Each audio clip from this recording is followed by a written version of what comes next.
impressed. I think I'll be thinking about pieces of things I saw for some time in the future. Really beautifully done. We have a unique board meeting today, in as much as I think we only take one vote. The rest of it, we get to learn and grow. And we already started off with great learning this morning about how to do school. And we just learned about that. And we're going to start off. Let's get our meeting started officially with a pledge. And I believe that Director Schmidt's going to do that for us, lead us in the pledge. Thank you. Thank so you. Here's the end of the story before we say the pledge. This flag was on the stage. And it's a little tattered. When I carried it up, I kind of still got dust on me, but it looks a little older than it actually is. Because the cool thing is, it looked like a war zone in there, but when we walked in and we're kind of assessing the damage, this was still standing there, and it was one of the few things that was still colorful as we walked in. The coolest thing that happened after that fire was a demonstration of how our community lives the principles or values of RISE. The poster over there, remember, I had schools, I had district schools, I had charter schools in the area. They all immediately called and said, what do you need? Do you need supplies? Do you need busing? Do you need space? You can bring kids to our school. I had the principal of Harriman High. He was like, do you need subs? Do you need teachers? What parents, like, what do you need? We're all in, you know? And so that was a very inspiring moment for us to see that how all of us, our whole why is the kids, right?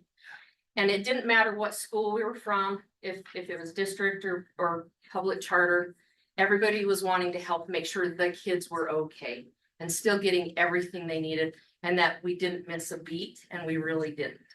So when we see this flag, there's a lot to it for us to see how our whole community was able to rise together. So let's say the pledge. I pledge allegiance to the flag of the United States of America and to the republic for which it stands, one nation, under God, indivisible, with liberty and justice for all. Thank you. Thank Thanks, you. thanks for being here for us. Thank you. And stay for a little bit if that's Absolutely. okay. And then I'll be in and out. We got You got it. lots happening today, so. Thank you. Thank you so much for hosting us. And what a great place to be. This is our first time having a meeting in a school. We couldn't have started in a better place. And so thank you for allowing us to You're be welcome. here. How many? Thank you so much. All right. Let's Member Biesinger has a thought for us today. Can we share that? Yes, please. All right. Hopefully technology will be my friend. This is I'm going to play about a 4-minute excerpt from the book Boys in the Boat. So many of you might know that story. And they made a movie out of it. The movie's really cool. But the reason I want to play this, so that story, just so I'm not assuming, that story is from, I think, the 1930s. And it's the story of kind of a crew, a rowing crew that became a college team and then went on to qualify for the Olympics. I think it was in Berlin, and went on to win the gold medal. This little expert describes the makeup of a crew. And it's one of the best things I've ever studied on team dynamic and effective culture and team building. So I'm going to play it. It's going to be specific to a crew in a boat, but I hope we can kind of insert ourselves in this boat. And I include the staff here too. See if this works. The greatest paradox of the sport has to do with the psychological makeup of the people who pull the oars. Great oarsmen and oarswomen are necessarily made of conflicting stuff, of oil and water, fire and earth. On the one hand, they must possess enormous self-confidence, strong egos, and titanic willpower. They must be almost immune to frustration. Nobody who does not believe deeply in himself or herself, in his or her ability to endure hardship and to prevail over adversity, is likely even to attempt something as audacious as competitive rowing at the highest levels. The sport offers so many opportunities for suffering and so few opportunities for glory that only the most tenaciously self-reliant and self-motivated are likely to succeed at it. And yet, at the same time, and this is key, no other sport demands and rewards the complete abandonment of the self the way that rowing does. Great crews may have men or women of exceptional talent or strength. They may have outstanding coxswains or stroke oars or bowmen, but they have no stars. The team effort, the perfectly synchronized flow of muscle, oars, boat, and water, the single, whole, unified, and beautiful symphony that a crew in motion becomes, is all that matters, not the individual, not the self. The psychology is complex. Even as rowers must subsume their often fierce sense of independence and self-reliance, at the same time, they must hold true to their individuality, their unique capabilities as oarsmen or oarswomen, or for that matter, as human beings. Even if they could, few rowing coaches would simply clone their biggest, strongest, smartest, and most capable rowers. Crew races are not won by clones. They are won by crews. And great crews are carefully balanced blends of both physical abilities and personality types. In physical terms, for instance, one rower's arms might be longer than another's, but the latter might have a stronger back than the former. Neither is necessarily a better or more valuable oarsman than the other. Both the long arms and the strong back are assets to the boat. But if they are to row well together, each of these oarsmen must adjust to the needs and capabilities of the other. Each must be prepared to compromise something in the way of optimizing his stroke for the overall benefit of the boat. The shorter armed man reaching a little farther, the longer armed man foreshortening his reach just a bit, so that both men's oars remain parallel and both blades enter and exit the water at precisely the same moment. This highly refined coordination and cooperation must be multiplied out across 8 individuals of varying statures and physiques to make the most of each individual's strengths. Only in this way can the capabilities that come with diversity, lighter, more technical rowers in the bow and stronger, heavier pullers in the middle of the boat, for instance, be turned to advantage rather than disadvantage. And capitalizing on diversity is perhaps even more important when it comes to the characters of the oarsmen. A crew composed entirely of 8 amped up, overly aggressive oarsmen will often degenerate into a dysfunctional brawl in a boat or exhaust itself in the first leg of a long race. Similarly, a boatload of quiet but strong introverts may never find the common core of fiery resolve that causes the boat to explode past its competitors when all seems lost. Good crews are good blends of personalities. Someone to lead the charge, someone to hold something in reserve, someone to pick a fight, someone to make peace, someone to think things through, someone to charge ahead without thinking. Somehow, all this must mesh. That's the steepest challenge.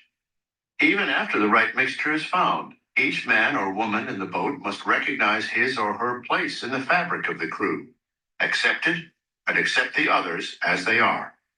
It is an exquisite thing when it all comes together in just the right way.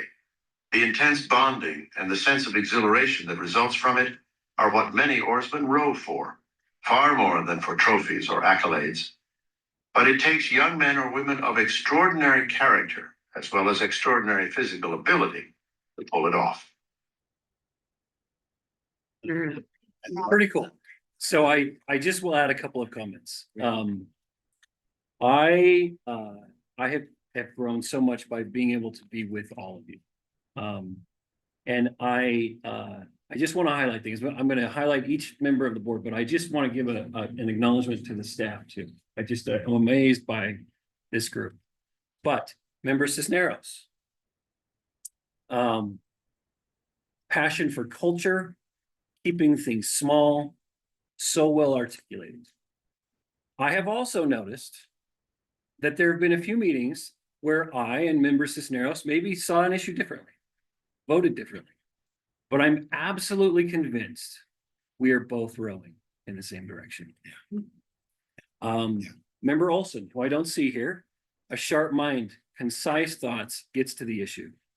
Member Pulsifer, new to the board, but boy, we were kind of thrown into the deep end on the legislative stuff, right? She said up there one day, she said, Capitol Hill, your relationships are your currency. Yeah. I can tell you, this woman doesn't walk 20 feet on Capitol Hill without somebody not just saying hi, but giving her a hug. She is a rich woman when it comes to relationships.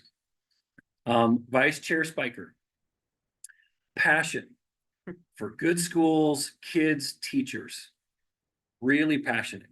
I think of her that phrase, somebody to charge ahead, maybe even to pick a fight, maybe, right? We need Under the right circumstances. we need that, right? But somebody who loves, one of the first comments she ever made to me is, hey, you're valuable. We're gonna need you. Member Bassett, able to take things in from my vantage point. Just sits and thinks and takes this in. I was in a meeting with her on one of the committees we're on. She was joining via phone and she says, I want you to know I hear you. And that has always stayed with me. I hear you. Chair Bowles. So much wisdom, knowledge, and expertise. And yet what stands out above all of that is his concern for others and his insistence on inclusion. There was a meeting, I think in one of our last tour meetings, where I think Director Kramer leaned over and said, hey, somebody I think came to make a public comment, and he changed the whole thing. He said, if somebody came to make a public comment, then let's let them do that right now. And I think that person ended up not being there at the moment, but I just thought that really gives me another marker of the character of Chair Bowles. So I will just say schools, families, parents, teachers, and kids are held by a board that brings a high level expertise and high care factor. I'm particularly grateful we don't come from to the same conclusions on all issues. What a great safety net for the schools that we support, that we don't see things the same way, that there's a little bit of a rub. That is so crucial. Can it be frustrating? Yes, but it's essential for the best outcomes. We're all rowing towards a better future for kids. I firmly believe, now I might get a little teary here, that somewhere in a charter school classroom right now is a young woman that will be Utah's future governor. Utah charter schools now have alumni that are enrolling their own kids in schools. We all know of those stories. Some alumni are now on staff. Some are serving as board members. One day a charter graduate will serve on this board. Some third grader will be standing in front of the Utah Supreme Court making an argument someday. One of us will have a life-enhancing or life-saving surgery at the hands of a child now in a charter school. We will watch future pro athletes, Olympians, leaders of all sorts from the alumni that we support.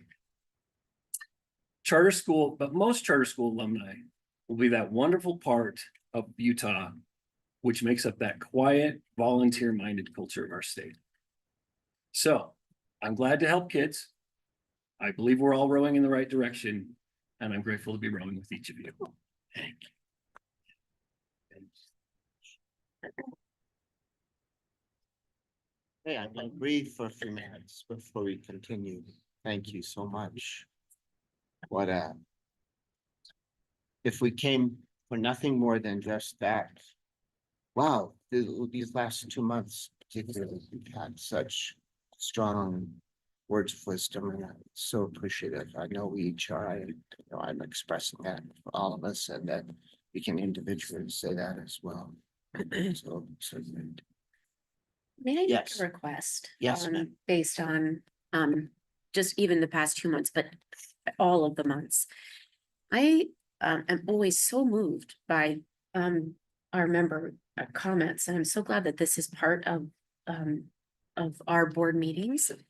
Is there a way that, I know we had talked about that after Member Cisneros share last week about how we want to publish that.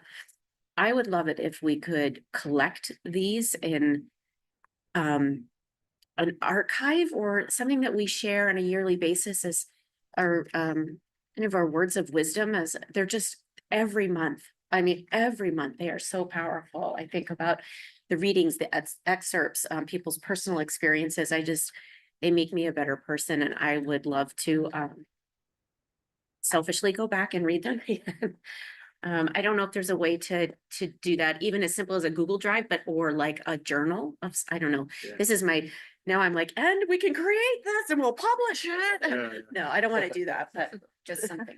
Such a great idea. Sure. And I think Member Cisneros was published in our newsletter this last time. Oh, okay, great, great. Yeah, so we have that. Go ahead. And I also, just because of the way I'm sitting, I can see you and I can also see our Amy face. great. And she pulled out her pen and the pad and we'll turn that that vision into a reality. So staff will take that on. Awesome, thanks, Paul. Yep. I'm director. Thank you. so much.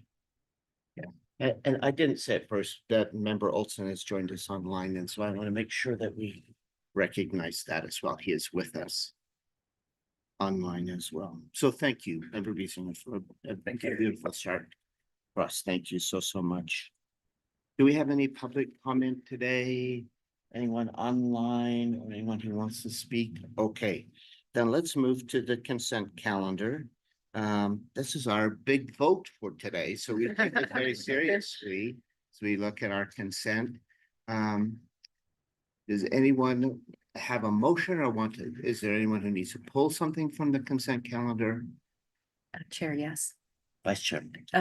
I would like to pull Beehive Academy off the consent calendar or because the supporting documents, there was some confusion or the timing, it didn't, their charter agreement didn't make it into the meeting documents that we needed for today. So if we could vote on that outside of the consent calendar, that would be all right. great. So we can discuss that. So, That would all be right, great. we'll pull Beehive Academy. Any others, anyone? All right, for the remainder of the consent calendar, anyone have a motion then? Chair, will you allow me to do that even though I'm remote? We would love you to do that, even if you are remote. Oh, so I apologize. I'm not there live, everyone, but man, and especially to Early Light Academy, I so wanted to join the tour today. I'm sorry not to be there. I'm far away, but so glad with modern technology that I can zoom into this meeting. So again, my apologies for being remote.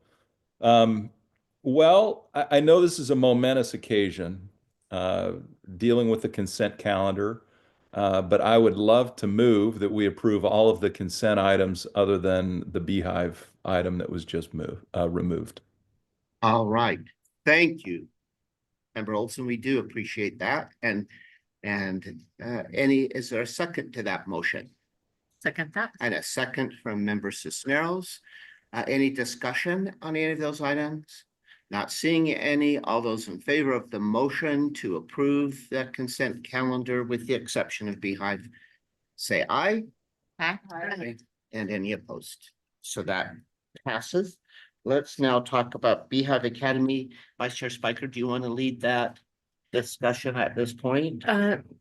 Sure, I can just start with that. This was in regards to their charter agreement, and there has been some conversation in regards to the charter agreement that has taken place with staff. So at this point, I'm going to defer to Director Kramer and he can take it from there. Yeah, just, I think we can be brief.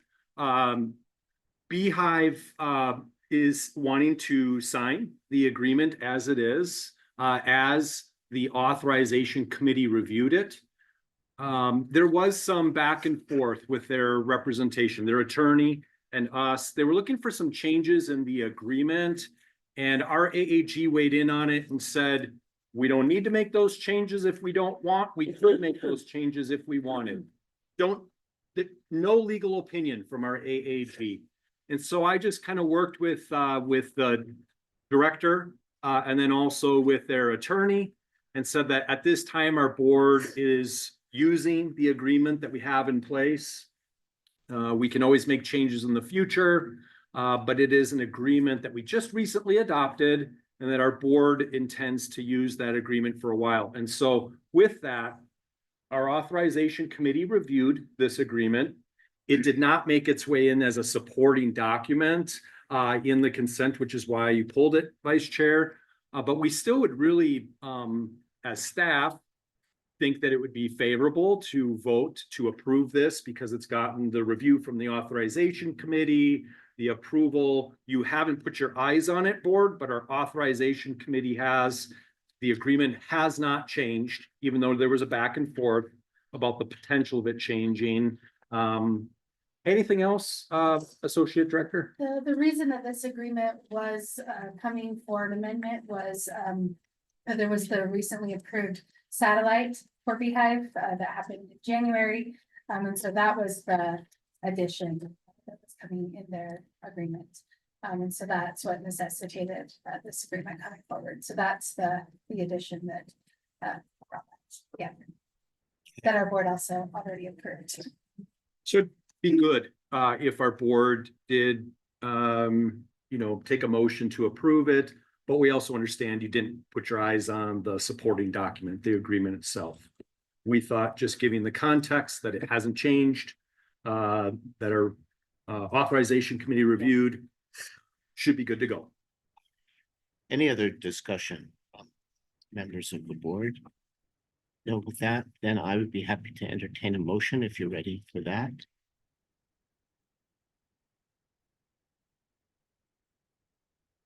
Couldn't tell, was that? Go I ahead. think you were scratching I'll your second. face. Okay, I'd like to make a motion to approve Beehive Academy's charter agreement. Right, a motion to approve Beehive Academy's agreement. A second to that motion, I'll second. and member Biesinger, a second to that motion. Further discussion? All those in favor of that motion to approve Beehive Academy's charter agreement, say aye. Aye. Aye, and any opposed? All right, but you will still, if any of that needs to be distributed, so the board can see, we can do that, and we can always bring it back if we need to. In the meantime, they can move forward for a bit, so thank you so much. I also should have recognized him, did not just because he's part of the team, that State Board Member Rod Hall is with us also, and we appreciate you coming because he has a monthly meeting, a long monthly meeting of the State Board because they're considering all the schools in the state, and they have a long meeting and a lot of work, and he still comes to ours. And we really appreciate that and appreciate that liaison back and forth and for your insights. So thank you. And thank you for being a part of us in this. All right.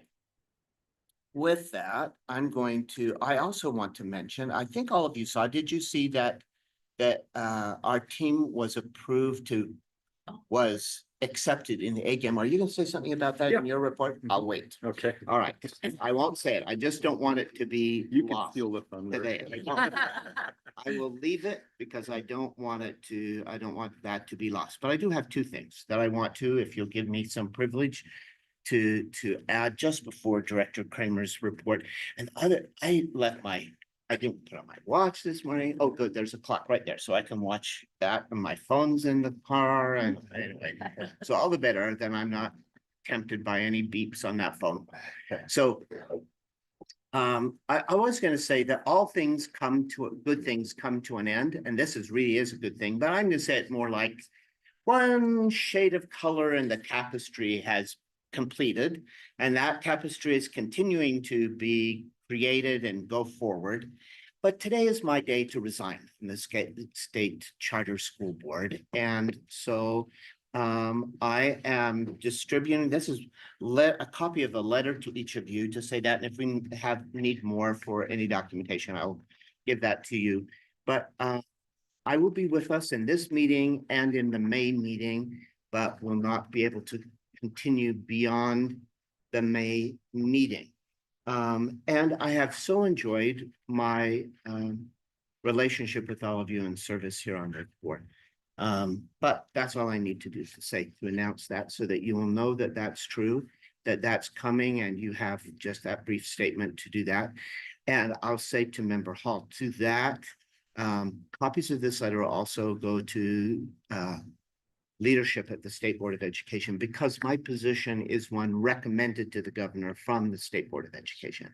So each of us come from different perspectives, from associations or from different directions that we are nominated. From business leaders is one. I think that's Member Biesinger's position. From other places.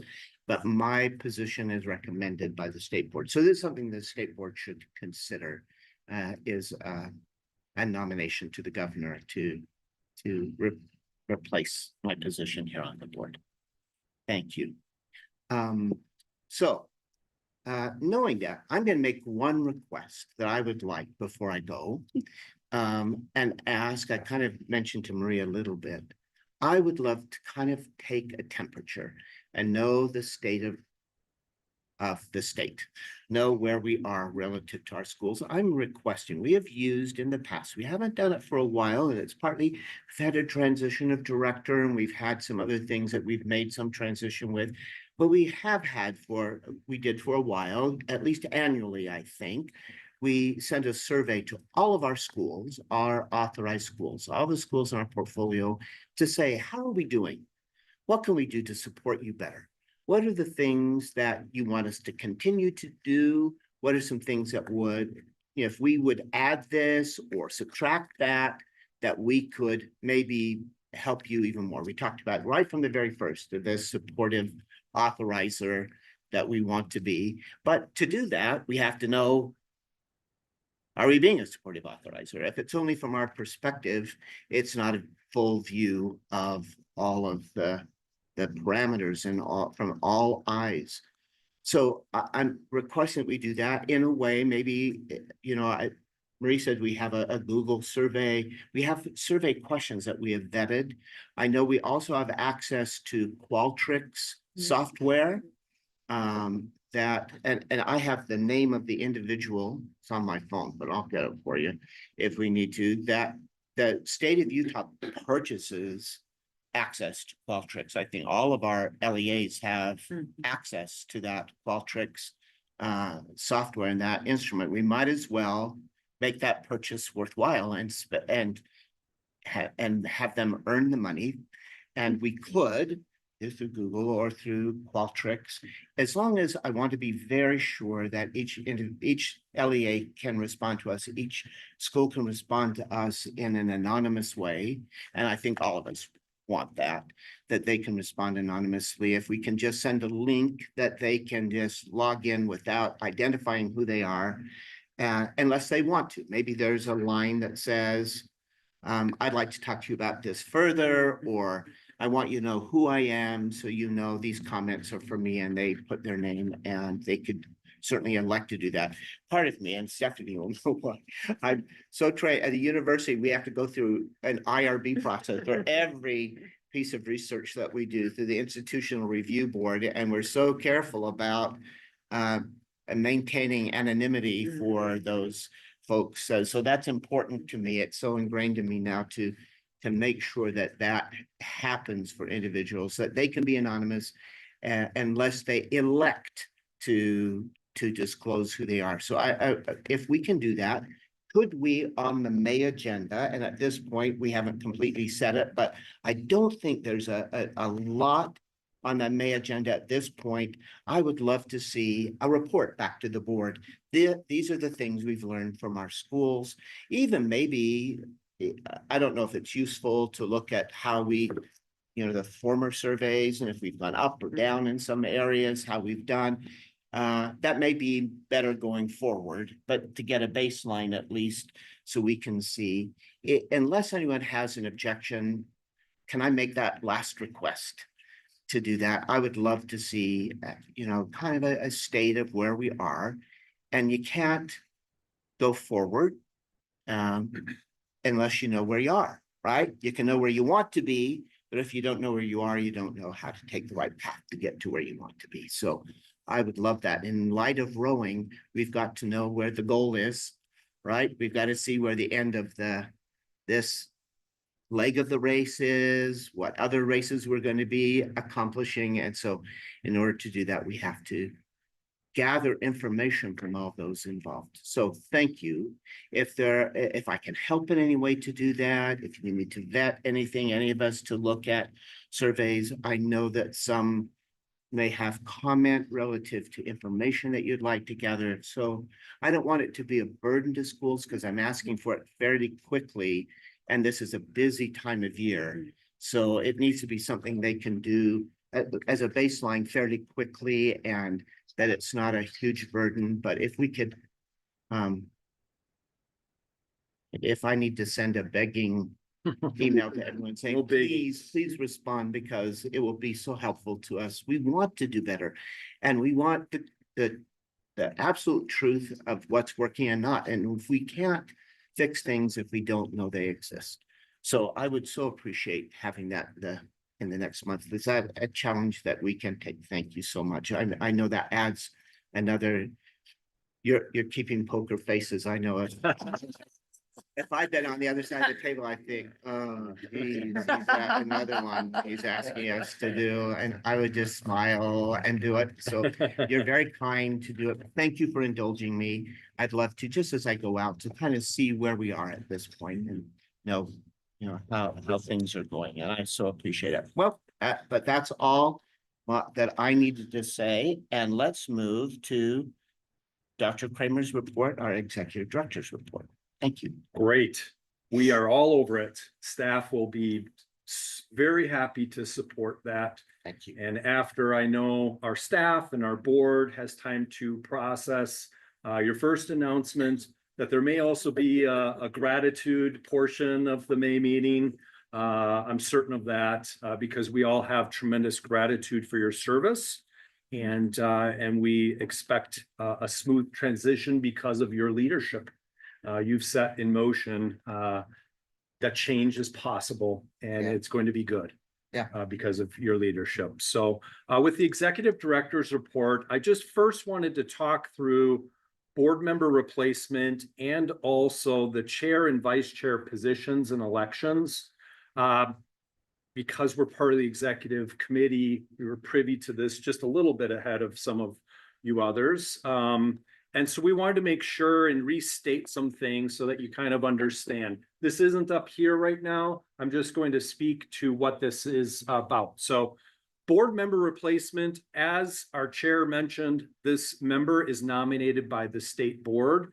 And so that's why it's really important that Superintendent Dixon and Matt, Chair Hymas, our liaison are all aware. They will have this letter and they'll be ready, I know, to start making recommendations to the governor.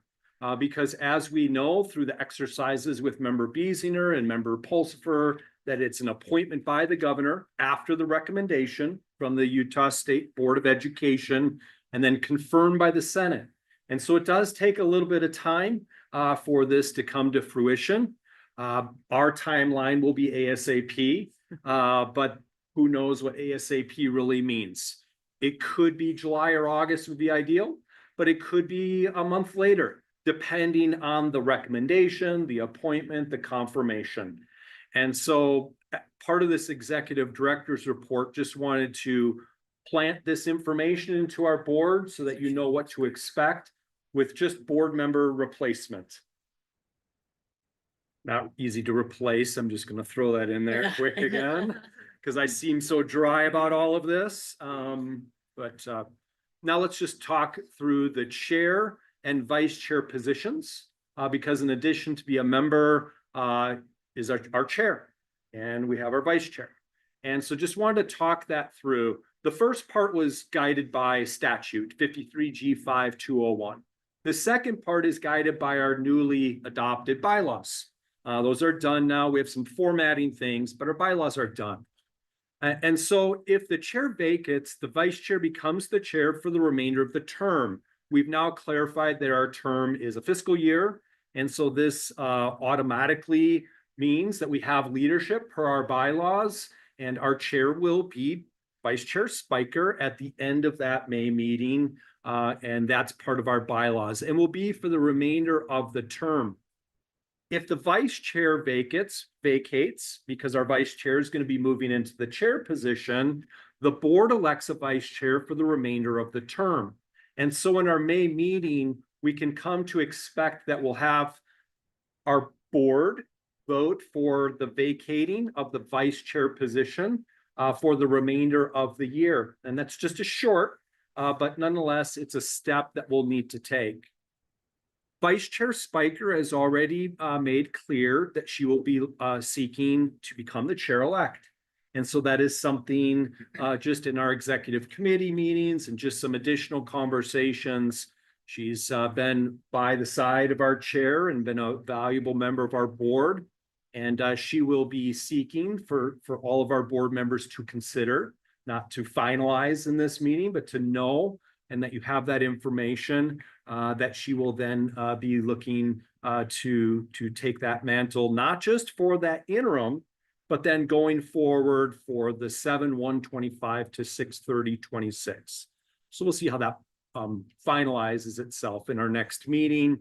But our leadership from Vice Chair Spiker has also been just outstanding, and we appreciate your commitment to giving staff direction for what we do. And then with the vice chair position, then there could be a nomination that occurs for the vice chair position, or a member may pull themselves forward and say, I would like to serve in this capacity. And that's a process that'll just kind of work itself out over the next couple of weeks. It'll be really good, I know, in the next week to hear from a member if you would like, if you would have the intention of stepping in the vice chair, to let vice chair know she's the one, this position and vice chair in this position are the ones that handle the elections. And so she's still going to be in the capacity in May to carry out the elections. And so if any of our members want to put themselves in that position, it'd be great timing sooner rather than later. And the same thing with nominations. If there's a nomination, wherever it comes from, that can then be handled.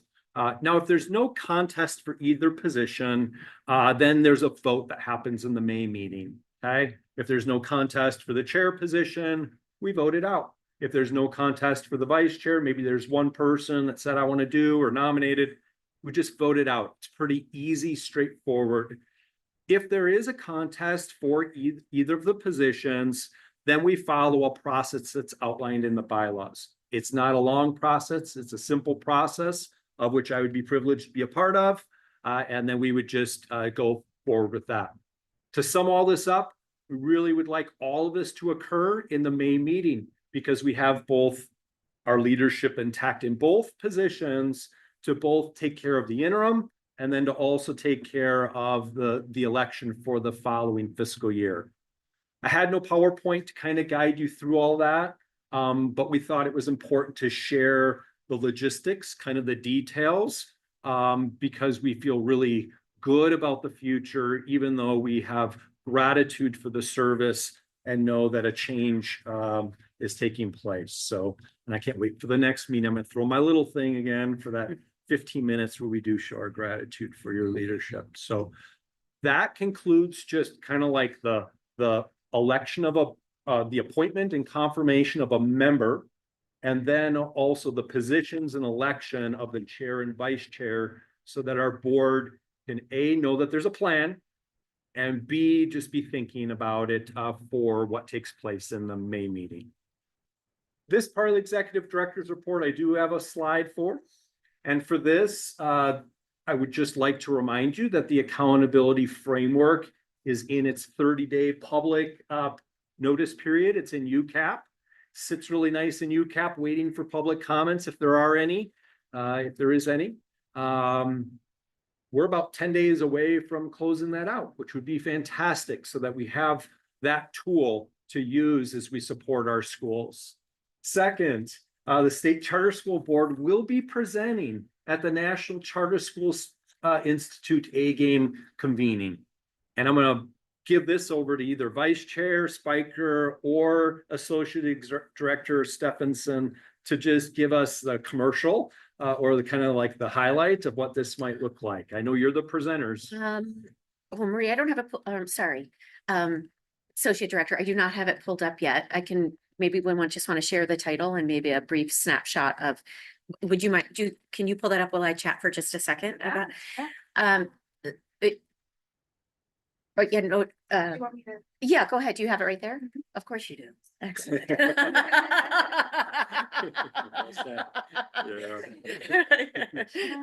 so Vice Chair Spiker and I will be presenting, and our session is called Beyond the Checklist: Engaging and Empowering Charter Schools. And we're really going to be talking about our comprehensive review and how we do that through a supportive authorizer lens, and how we see our charter schools as our asset, and are really focused on that SWOT analysis, how we bring that into the conf review and help the schools see their strengths. If there are weaknesses, how can we support them with that? What are their opportunities? What threats are they facing? And as a supportive authorizer, how we can partner with our schools to help them achieve their goals then in those next 5 years.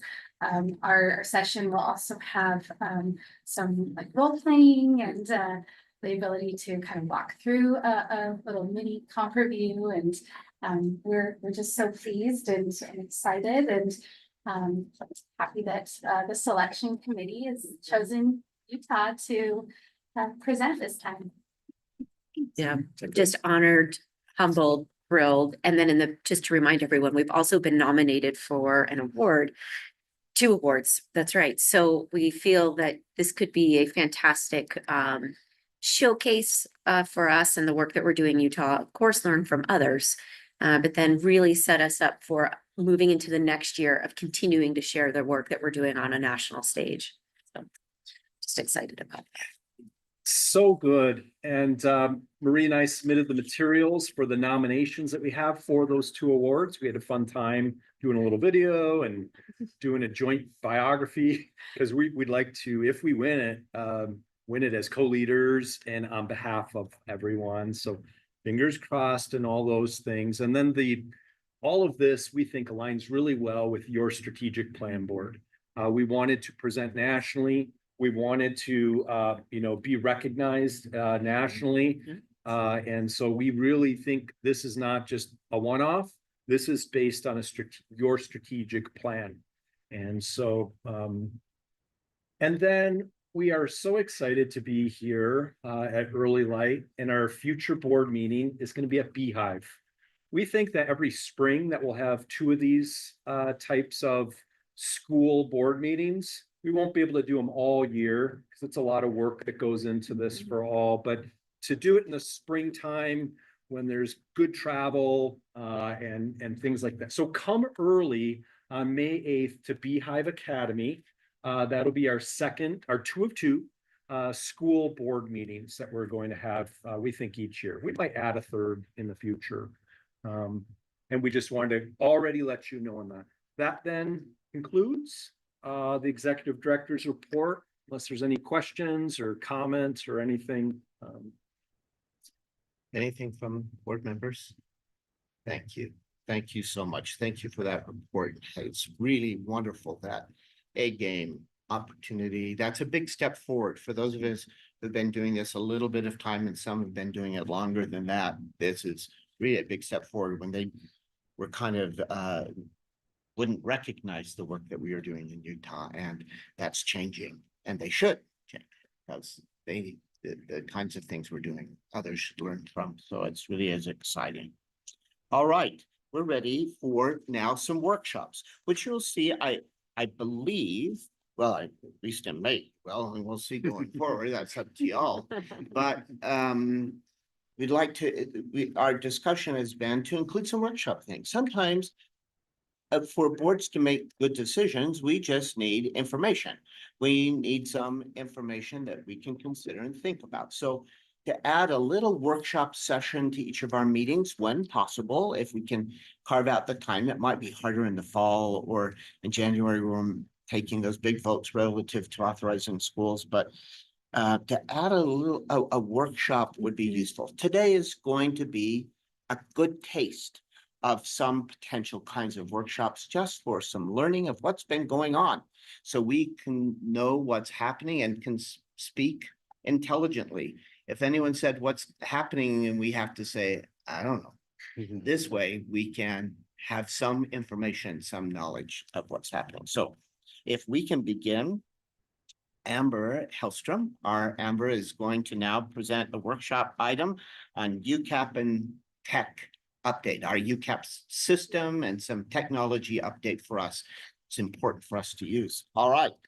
Amber, your time. UCAP has grown, so if I see you guys all have your devices.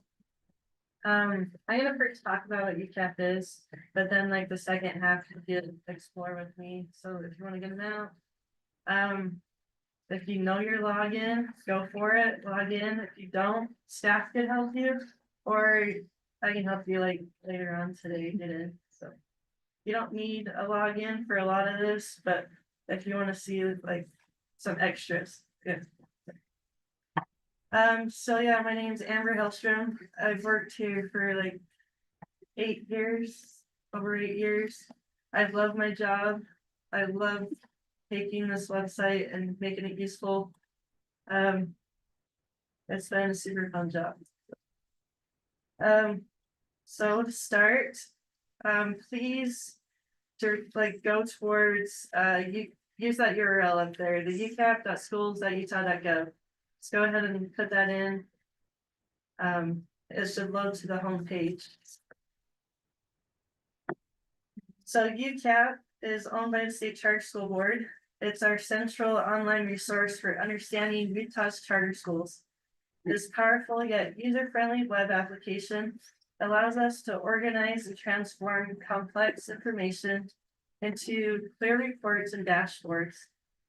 Ultimately, UCAP helps us streamline our work and share crucial information effectively with all stakeholders, ensuring everyone has access to the vital facts, documents, visuals related to our charter portfolio. Its flexible design also allows us to grow. I know many times we've built something and we change our mind. It's flexible enough to let us take that code out or take that page out, build something new. It's powerful. And it's adaptable with our evolving business needs. So, all right. I just want to give a shout out to the fantastic team that makes UCAP possible. We have, of course, the SUSB, who is the driving force and the owners behind UCAP. Guiding the project and keeping us organized is our project manager, Marlene Ruff. She's actually an employee for USBE, and she's our manager over, like, she connects us with USBE and their technology and helps us stay in contact. So the technical foundation UCAP is me. I'm the developer. I take your ideas from scratch and like a blank piece of paper and build what you want. So ensuring a smooth and reliable user experience through testing is our dedicated SCSB staff. I know if I created something new, I can call on anyone on our staff team and they'll test it for me, or a couple will. I'll try to fix the bugs before they go out. So, and a big thank you to USBIT. Their database team does a lot. They pull my scripts in. If we want changes to the tables, they'll do it for us. Verma Pranay, he specifically looks at the code that I write and he approves it, making sure I'm not adding anything, you know, like secret or whatever.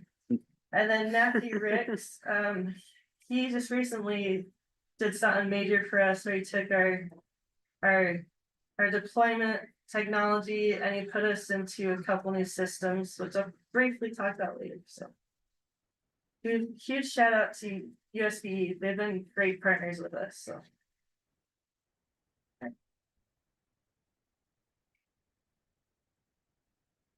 okay. So now let's look at who utilizes UCAP. Our user base serves several important groups, each interacting with the application in ways that support Utah's charter system.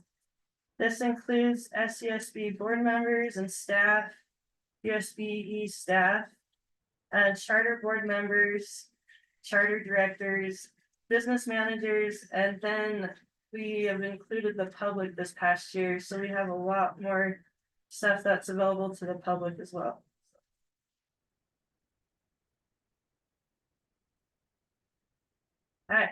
I know they're little, but I just took like some key features that are in UCAP And I organized them into the public facing side, so like anyone, you don't need a login, you can see what's available to the public.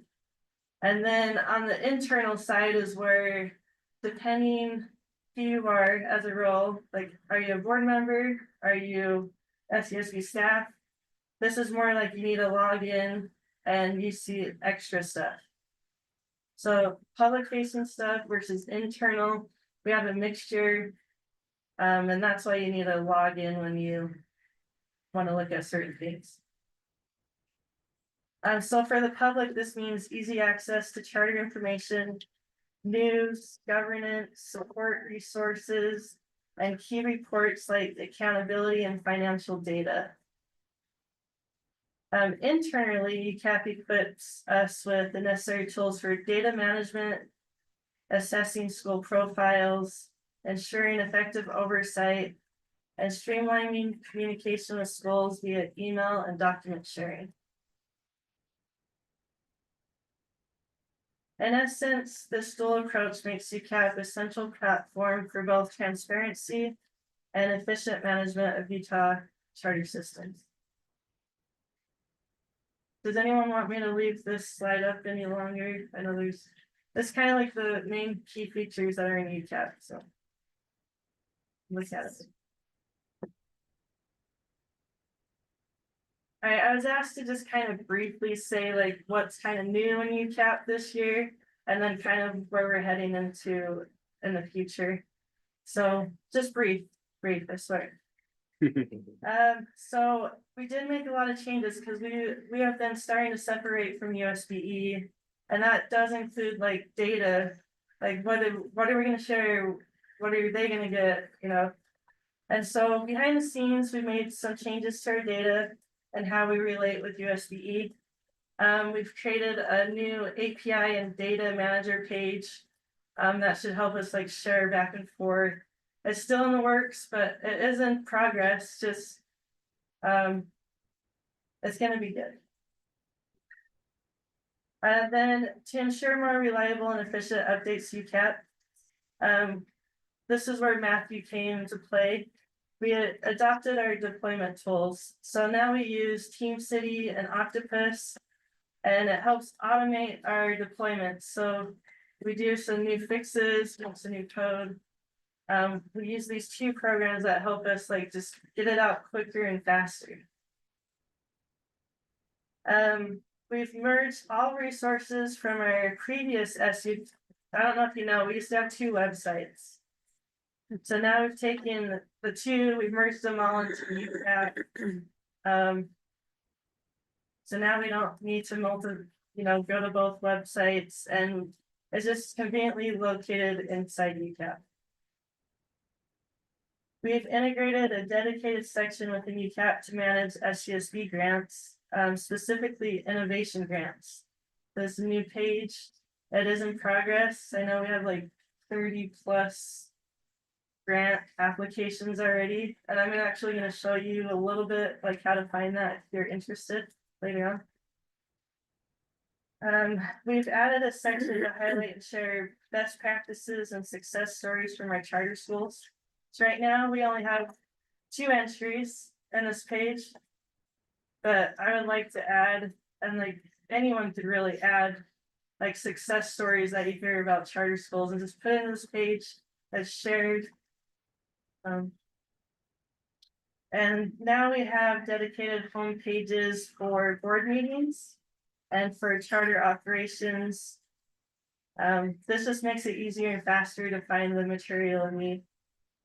And then lastly, our new accountability framework is really close. It's like in there ready to get used, but we're waiting for the 30-day notice. And if there's any changes we need to do, then we'll make changes, but it's ready to go if there's no changes. So. All right, so just a few developments coming. We want to get a user traffic report. Yeah, so a lot will be going into that to see how many users come in, where they go, and stuff like that. So, and The financial dashboard will also be new. And it's just gonna visually show us like quick understanding how our portfolio is doing financially.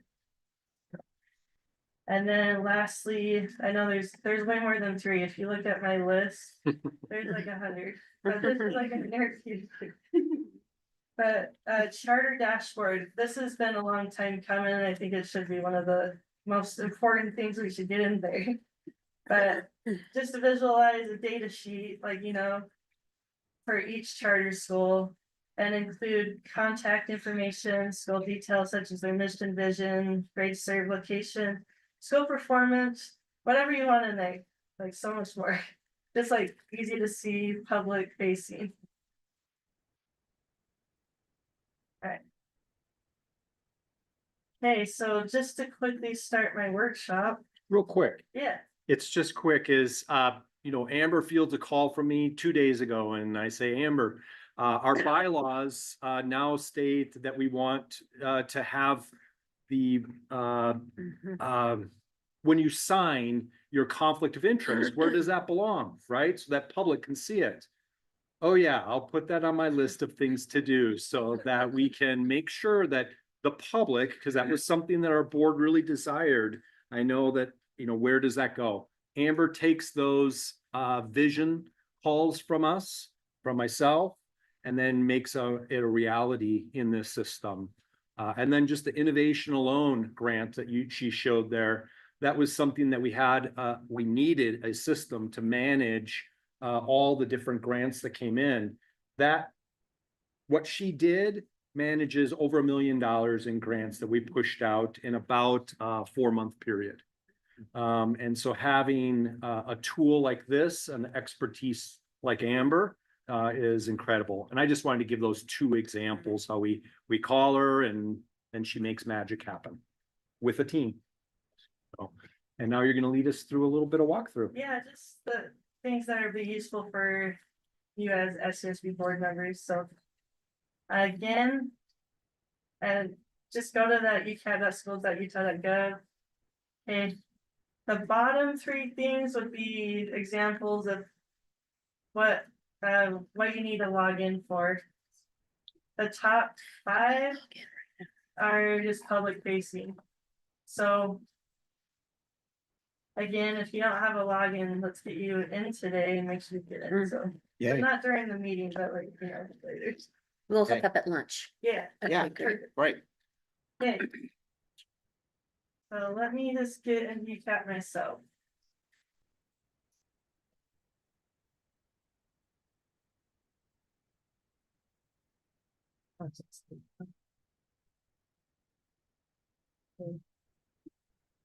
Alright, so to start off with, this is not our landing page, but if you went to that ucat.schools.utah.gov, it would have showed you our landing page. I'm just gonna show you real fast. This link at the top that says Utah Charter Access Point will also always get us to our landing page.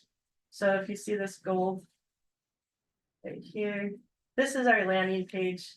You do not need to log in and you have so much information at your fingertips just on this page. And the top right, we have our login button. Sorry, I'm gonna look off my computer and like go back and forth. You're good. So our login button's right here. Our log off would also be at the top right.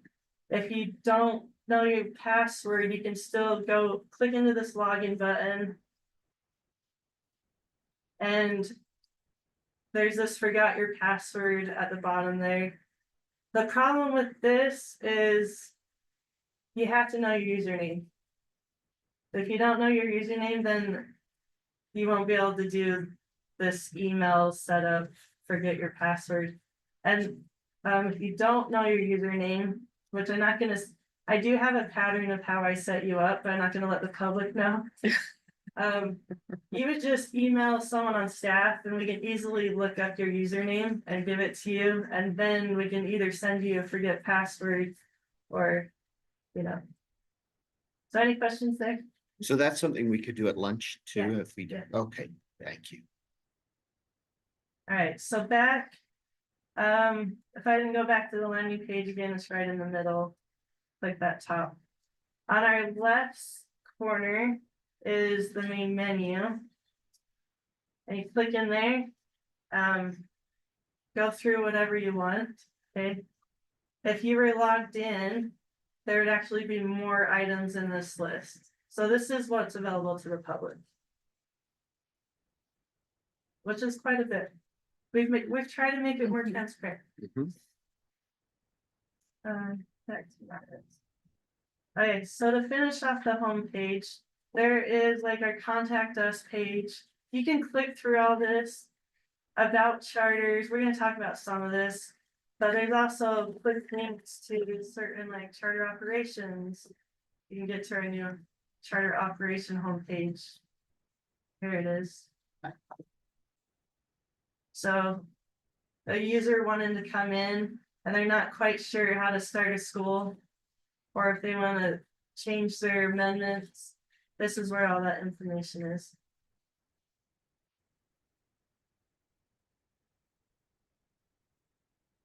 All right. Any questions on the homepage? Okay, you can scroll down. There's a lot more features. Shows our mission, vision, values. But have fun exploring. I don't want to hit everything today. So a big thing that I get a lot is I'm looking for an email for the director of this charter school, like stuff like that. So I wanted to show you where the charter directory is. On our homepage, you can go to find a charter. Or again, you can always go to the main menu.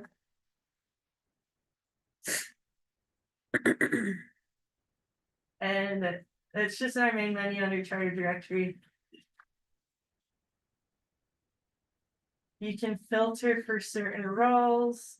You can find a specific school, or you can just scroll down and look over what you're looking for. Okay. All right, and then I've added some new stuff to our About Charters page. I just wanted to highlight. So I was told to go a little faster, so I'm hurrying. So in our About Charters page, you can see how many active schools that we authorize right now. So I know I get that question all the time. How many schools are we authorizing right now? It's right here. It's that 132. Okay. That's like 12.3% of Utah students. So that's listed right here. If you scroll even further, I've added this graph right here that shows the total number of charters operating each school year. So this fluctuates as we open schools, as we close schools. It takes a snapshot of what schools were active that year. And you notice like we do 132, we authorize 132. If you notice there's 144, that just means there's 12 schools that are like authorized by someone else. And then scroll further. If you want to see a visual of where our charters are located, if you notice it goes along I-15, like hugely. But yeah, so you can zoom in on that. You can click on, one, and then it'll give you like info. And yeah, so that's all I want to show about that page. Okay, board meetings, which I'm pretty sure you're all familiar with. So we're gonna hit that really quick. You go to the main menu, SCSB board meetings. And this is our home page for board meetings. View agenda and supporting materials is where you'd want to go to see your agenda, your consent calendar. If you want to watch live on YouTube. If you're not sure when your next board meeting is, you can go to board meeting schedules, but yeah. Any questions so far? Okay, awesome. All right, public notices. I just wanted to highlight this one. If we have a active public notice, we now have this red button on our homepage that says public notice. And hopefully that's like easy for the public to see, click into it. And they're like, what is this? It's red. So then they would click into and they would see it's our active, it's going right now, 10 days left. They can read through the public notice and all our documents, and at the very bottom, they can fill out this form and leave their public comment, and it will get back to, they'll get back to staff, who will then share it to the board if we need to. I love, Amber, how this aligns with what statute says we need to do. So I mean, the detail that you put into just having the different sections aligns right with statute. Yes. All right, so the last three things, you do need to be logged in. And so let me just log in real fast.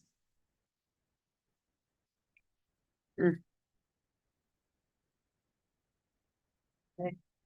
So I would just want to show the innovation grant. So you go to the main menu and go down to grants. So if we ever want to do any other grants, I made a big general homepage for grants. Or you can go directly into innovation grants.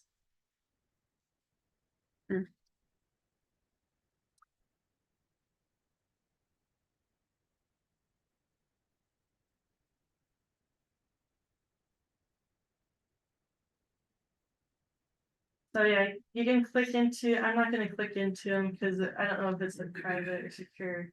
But you click into one of these, it'll show you the details. You can see like if they're approved for the grant, when it ends and stuff like that. But there is also a homepage that will show you like a quick summary too.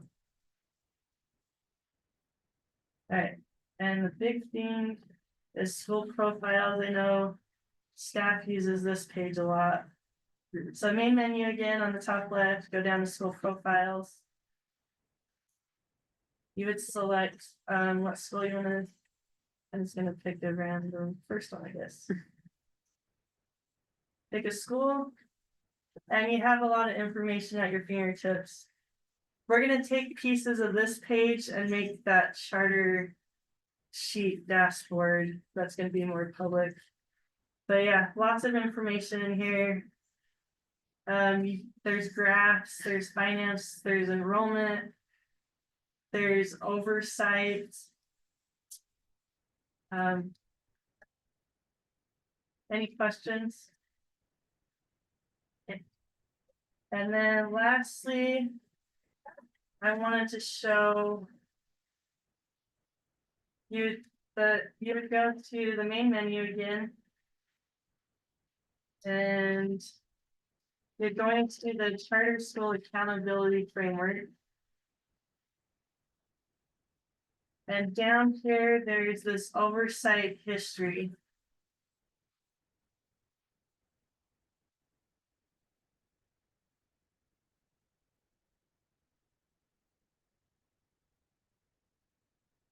So this oversight history, you would select what LEA you wanted to see. Maybe you're monitoring like something about them. It shows you just in chronicle order, like this complaint came in this day, it's been closed. This compliance came in this day, it's been closed. Or this one got escalated to R&R, like it's in order. You can click into the details, and you can make a better decision. Like if they're coming to like our board, we can look through their history and actually see what has been done in the last whatever 5 years. All right, so that concludes my presentation. And any questions? Thank you. Yeah, I think go ahead. Have a research. So first of all, Amber, thank you, and I'm excited to work with this tool better than I have. This is a lot. I know, I don't know this area at all, but I'm aware that, I guess I have one question. First of all, this feels like it's pretty proprietary. It's been built and kind of grown. Is that true? And then I guess the second part of that question is are there kind of softwares that other state entities or other charter authorizers kind of use? Is that an option? And have we looked at kind of back and forth? And I know this might be your baby, so I'm totally expecting you to love this, but so, and I don't mean to suggest that it's not a great tool. That's not what I'm saying, but I just as far as awareness and moving forward, I guess that's my first question Okay. is how you Yeah, see that. it was like early on when we were looking at other possibilities instead of growing new cats. But there are generic charter authorizer websites out there. But they don't have the connection to like the data like we do. Okay, But they have stuff where you can like share documents or you can have a shared calendar, but nothing like we have. doesn't have the depth. Yeah, Okay, yeah. So that's kind of why we took that route. We're like, we created our own and we can do what we want with it. great. My second question so it sounds like that you feel like this is the optimal path is to pursue just kind of continuing to develop this and make it the tool versus, something that's out there in the vein. Yeah, it's so flexible. Like if we stop doing it's like something, we can always just remove it and then move on to our new stuff. My second question is, having to do with AI. Something that's said all the time now, and I can't even really still explain to you what it is. But I've wondered, because I am becoming familiar in my industry, I know that there are people that are using AI to do programming and insert that in, and it is unbelievable what is happening there. And the pace at which that is coming is just also unbelievable. I'm gonna guess that trickles into your world pretty quickly. It already has. Yes. Can you just give us maybe the 30-second version, if that's possible, or the short version of how you see that? Because I think that probably just exponentially almost expands your capacity to develop this, create speed to it, get your list of 100 things done faster. I like Or maybe not. taking the words out of my mouth right there. But yes, I use it like daily. Sometimes if I want some like code to go faster, because I know it's like boggling up or whatever, I'll just take a snippet. I'd be like, how can I like simplify this, make it more efficient? And it comes back with some amazing results that's like way shorter. And I still need to be able to read it, of course, before I just throw it in today. But yeah, I use it all the time to say like, I need to build something like, what were you just talking about earlier, Paul? Like we need to put in the. Conflict of interest? Yes. Yep. I can even like ask a question or like, what are some good examples of people putting in conflict of interest into their web app? Like, do you give me some examples? Yeah. I've used like stuff like that to get me like brain flowing of how I want to design it. So is it an idea generator or is it actually doing some of the work that AI? I can do parts of the work. They can't do like the whole code. You still need like. Yeah, that's what I was wondering. And maybe that'll change in the future. So that's interesting. Thank you. I just, an area of the world that I'm gonna have to become more familiar with is certainly, I think, close to this and I think makes it exciting, hopefully. But also there's some checks and safety and, some of this is sensitive, some of this is, proprietary. So, as long as we're just mindful of kind of the appropriate checks and balances, firewalls and. Yeah, and we're tied with USB, so we are like in a secure AI Okay. that I use. I don't just go out and use Google, whatever. Okay, cool. Thank you. Amber shared with me that her strongest partner in work is AI. She shared that with me this week when we were talking. And she interacts with all of us a lot. But that is her number one collaborator. Yeah. Additional questions, anyone for Amber? I think as soon as we get our logins or sure of them during lunch, and some of you may be, so I'm not speaking for everyone, but as soon as we're on, and I think though, as we have now time to play with it and get in and go through it, that we will have more questions or commendations or suggestions as we get to that point. Amber, thank you for all of this work. We know that it's been ongoing. That's just didn't happen overnight. And so thank you for your continued work to make this. And we know it's also work you will never finish. So it's always changing. So thank you for the work you've done and for the work that you will be doing. We appreciate it. so And, much. and Amber also led the charge on, some of the IT changes that we've made, just to As he even touches be in our this owls. space. Yeah, Yeah. our owls, so thank you. Thank you, Amber. All right. Thank you. See, for that workshop item, now we have some better understanding around that area. And one of them when we wanted, and Amy kindly waited to this month because we filled up our last month agenda so much. We bumped her to this month and she kindly waited, but we're going to learn now from Amy, strategic growth innovation update. Thank you. I'm excited to be here. Apologies, I've been really ill, so we're gonna do our best to try to get through this with minimal coffee. I need you guys to take a card, actually maybe 2 cards, just like send them down. That's part of what we're gonna work. So as I just get started, as a reminder, I have been in my position for just about a year now, just over a year. So just a year ago, I was here with you guys sharing kind of what my vision was for strategic growth and innovation. And we're gonna do a little bit of a recap and then we're going to look at some things that we have coming up in the future. So as far as goal for our workshop, we're gonna talk about the achievements from the past year, some collaborations that I have that we're working on now, a roadmap for upcoming innovations, and then you guys get to do a little bit of engagement in the conversation as well. So the first thing that I need you guys to do on your card is thinking about the last 12 months or as long as you've been a part of the board. What is a word or a couple of words that you can write down that describe your experience or your thoughts about charter school growth and innovation? So I'm going to give you like 1 minute to write this out. And we're going to come back to this later. Just write your word on one side of your card.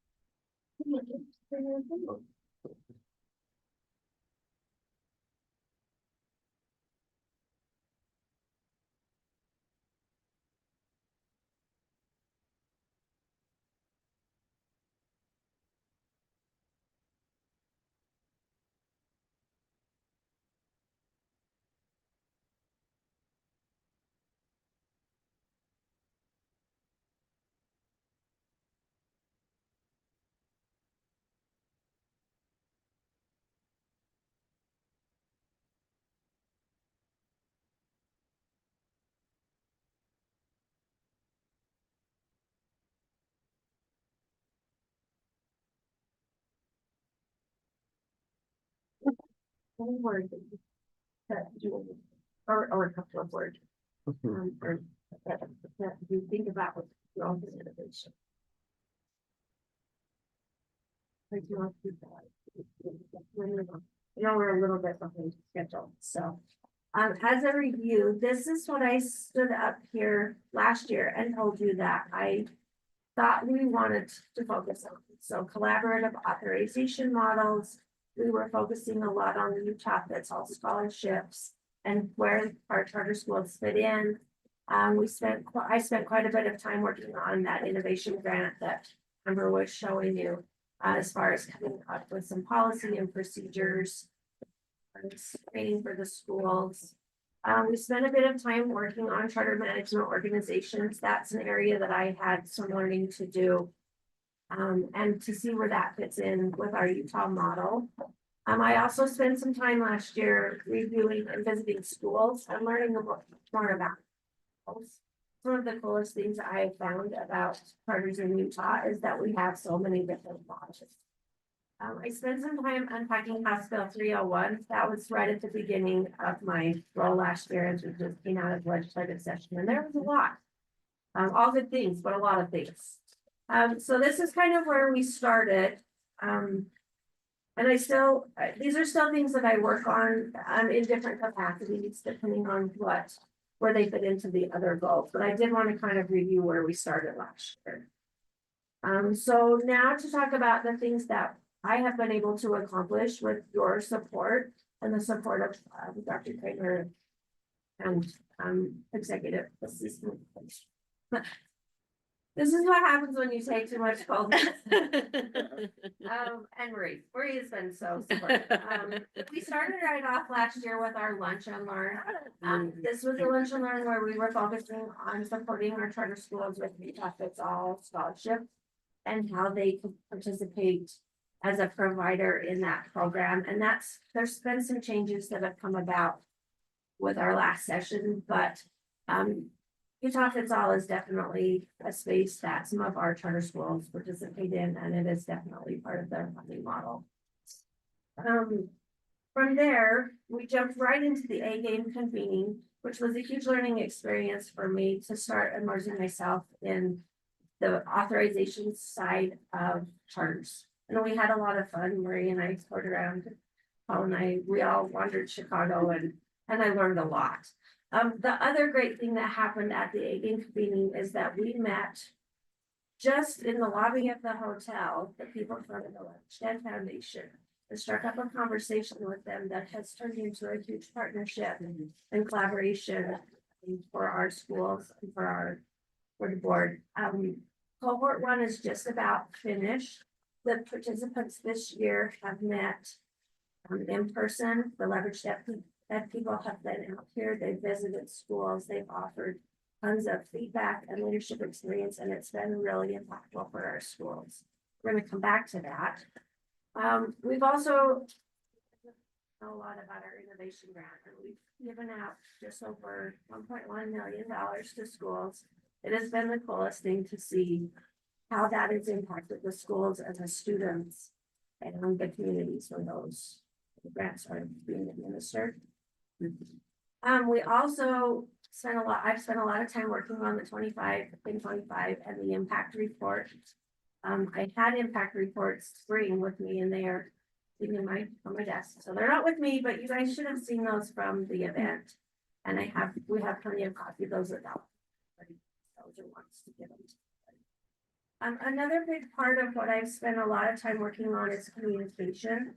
And this comes right out of the strategic goals of the board, is how can we help be more transparent and make sure that our schools that we're authorizing are feeling included. So we started doing a lot more with the newsletter and the social media accounts.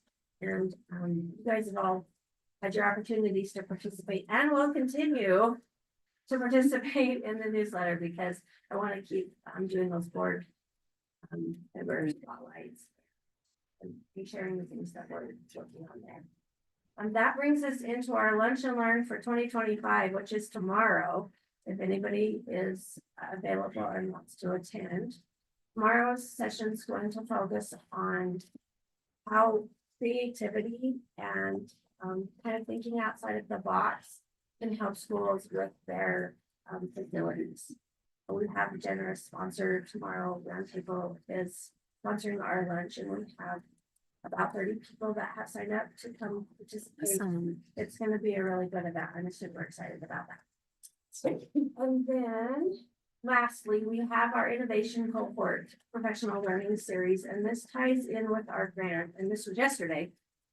We had a meeting at the office with these folks, and we have contracted with some education services, and they are leading those trainings to help support the grant participants in collecting data and in the reporting aspect, so that about this time next year, we should have some reports to bring back to the board of that money that's been spent and that.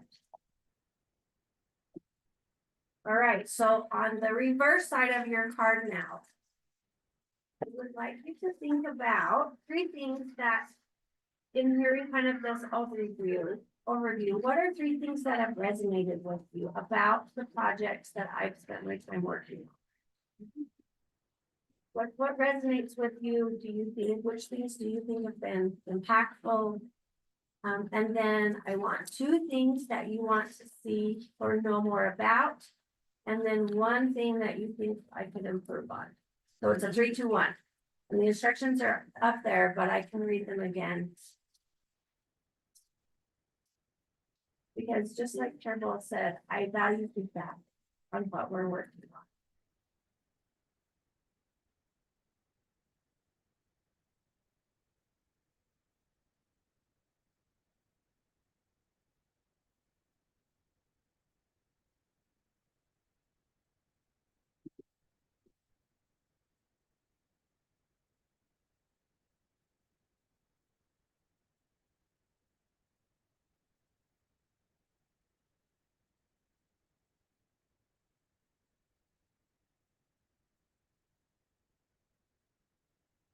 Okay, what was the two?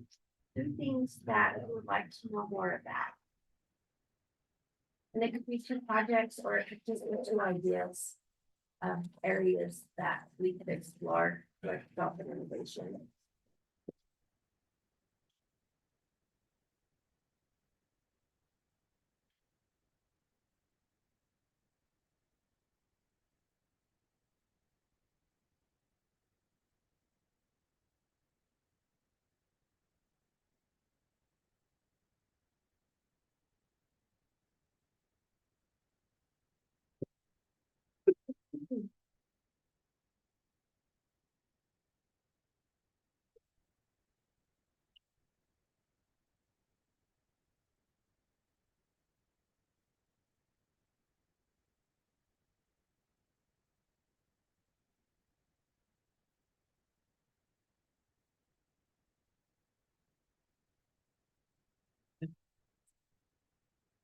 What was number three? It's kind of cute. What was the last? So last, is there just something that you would like to see changed? for everybody?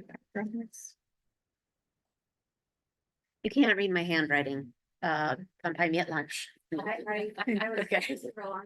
Okay, that's true, that's true. But I am definitely interested to see, you know, what your opinions are, so we can talk about it. The word that you have written on the other side, I'm going to include in the newsletter in one of those word clouds. So I will have that coming out as part of the newsletter next week. And you guys are all getting those, correct? Okay.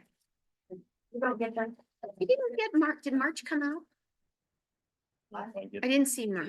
Mark? No, I don't think any of us did. Right, I And didn't we get- want it because we want- I didn't see because- March's, but I I've didn't. seen the other ones. I don't know why. And it might have How do we been get me, it? I might You have. Does it come from you? No, it comes from our hello. You don't think you're getting? No, I don't think any of us did. It's a different, There's also past newsletters in UCAT. Yes, they are in UCAT. You can also access. But them we there. do circulate them. But I'll make sure that they're going to you guys. So yeah, I usually get them. I don't know what happened and it could have been me. I accidentally deleted it by Yeah. accident, which, Amy and I just had a discussion the other day because I had like a massive pushback of them not getting sent out and like just certain emails. And so I already asked IT, because I asked Amber first and then she's like, go to. I'm not sure what the issue of the connectivity is. okay, great. To do that, sorry. Oh my gosh, no worries. Yeah. Yeah, no worries, because usually I get them, which I love. Yeah. So, So, yeah, I usually don't have so much pushback like from the emails, but we had some quite a bit. so. okay, sounds We'll good. work on that. So I'm glad that we had a chance to talk. we can push it out again, Mhm. right? Okay, so. Now the important part is where we're headed. Mhm. I think it's important to look where we've been, but also I wanna give you guys an opportunity to see the things that we have coming up. The first one is the leverage deadline, that's cohort number 2. I'm really excited about this, and we're gonna try to watch this video.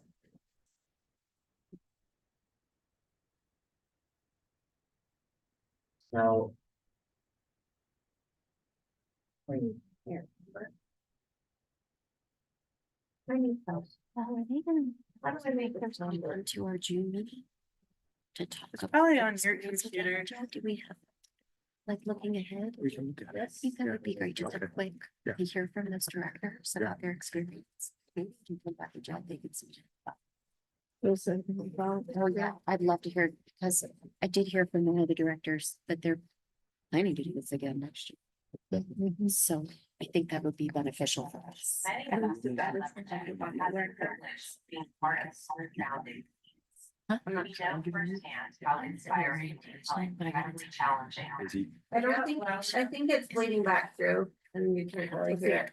I'll send this out to you guys via email. But this is the video that the Leverage Debt Foundation has created about the cohort. And one of our schools, you can see Director Justin Blasco on the screen right now. He's been a part of the first cohort and he's featured wildly in their video. It's really, but it's been a really impactful, this is our sessions together As far as what's happening with that in the future, cohort 2 is in the application process right now. And we will be participating again, hoping to invite 5 or 6 leaders into that cohort. They participate in, like we said, lots of leadership opportunities and feedback about things that they can improve at their school. The next thing I want to talk about is the Beverly Taylor Sorensen Arts Liaison. That is a new position, or not a position, but a role for me that I'm filling with the board. We met on Tuesday. It's been a big week. I met with those people on Tuesday and they are so excited to have more representation and a better connection with the State Charter School Board. They are such passionate. These are the people at the colleges that manage the trainings for the different schools, and they had so many great things to say about our charter schools. This school included, actually, was mentioned by name. We have so many really cool things going on. So I'm excited to help support them and moving forward as we help just to train new leaders and get more people involved in the program. So that's been really fun. Another thing that I've been working on is the innovation grant reporting, and that's where that cohort of schools that met yesterday will be working on having some really good reporting for you guys that we can share out the impact of that. Conferences and workshops is another area where I've tried to really focus my time so that I can make sure that we as a board are represented in the spaces where we need to be. I presented at the USAC conference this year. That was a lot of fun. And then with the A game, I think just getting ourselves out there more. It's just painting a really more transparent and clear picture of what our goals are as a board and how you guys are here to support the schools and also showcase all of the really amazing things that are happening at the schools. The last thing is the community connections, and this kind of ties together with the conferences and workshops. I've heard over and over the last year about, oh my gosh, I didn't realize, and then insert any number of things about charter schools. I didn't realize there were so many charter schools. I didn't realize they were all public schools. I didn't realize, and then the things that we're hearing coming out of our schools, the awards that schools are winning, the students are winning, and just all the really cool things. So I've worked really hard to try to highlight and represent you guys in all of those spaces because I think it's important that we're there. Last thing I have it's just kind of a roadmap of where we're going. So knowing that, you know, the things that you guys share with where we are headed, I'm really excited. The U-League Steering Committee is still something that I'm working on. I represent the board with the Utah Science Teachers Association. Working just getting into spaces so that the work that you guys are doing and the work that our schools are doing is being showcased. So I'm really excited about that. Pass your cards back so I can see where you think that we're going. And I just want, do you guys have any questions for me about projects that are coming up or things that you want to learn more about? I'm excited to make it worthwhile. I just want to say, I'm so excited. Thank you for sharing this update. I'm so excited that we decided to have this position as a board, because one, it really helps us meet goals in our strategic plan. I think as you alluded to earlier, it really also sets an innovative tone, an innovative spirit, which I really think is part of the essence of the work that we do in charter schools. And just thank you for diving in really head first, I think, into this work, and really for your connections and excitement.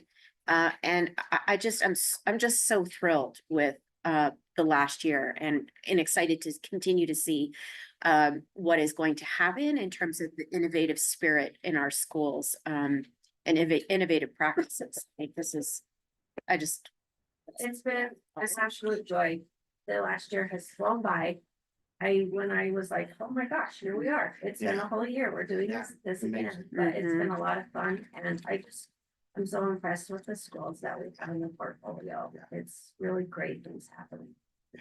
So Thank you. if there's no other questions, I'm gonna bring the time back to Chair Bowles. Thank you.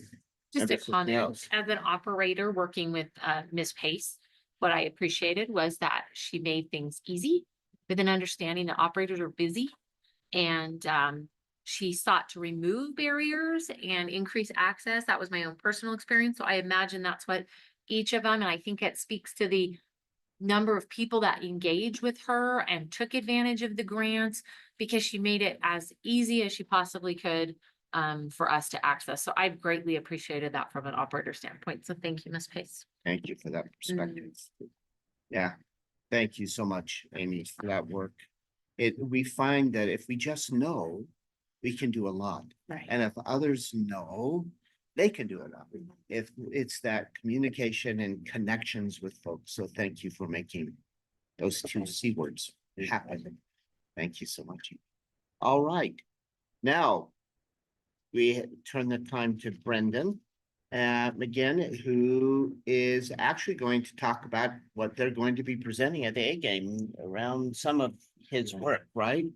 This comprehensive review. So Brendan, we'll turn the time to you to talk to us about comprehensive review. Give us an update.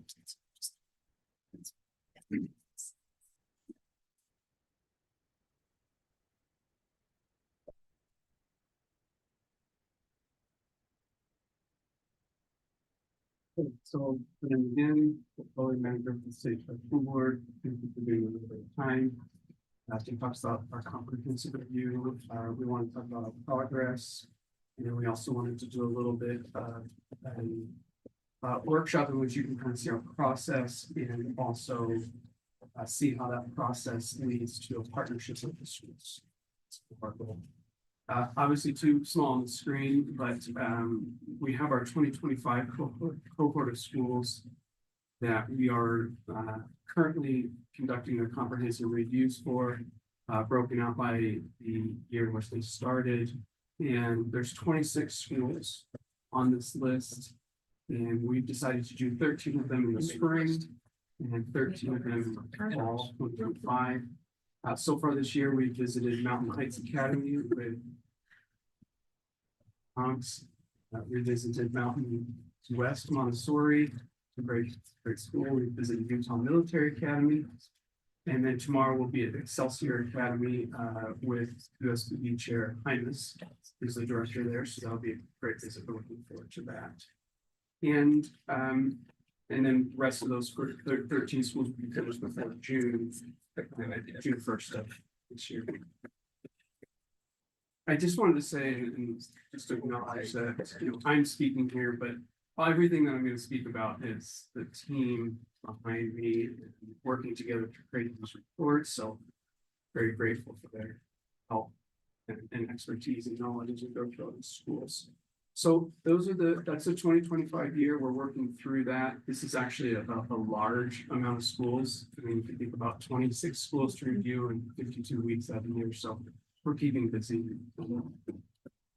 getting all these done before the end of the year. And so what I wanted to do, also again, too small on the screen, apologies, but I wanted to go back and look at 2024. So 2024, we had 14 schools. I'll just read them off very quickly.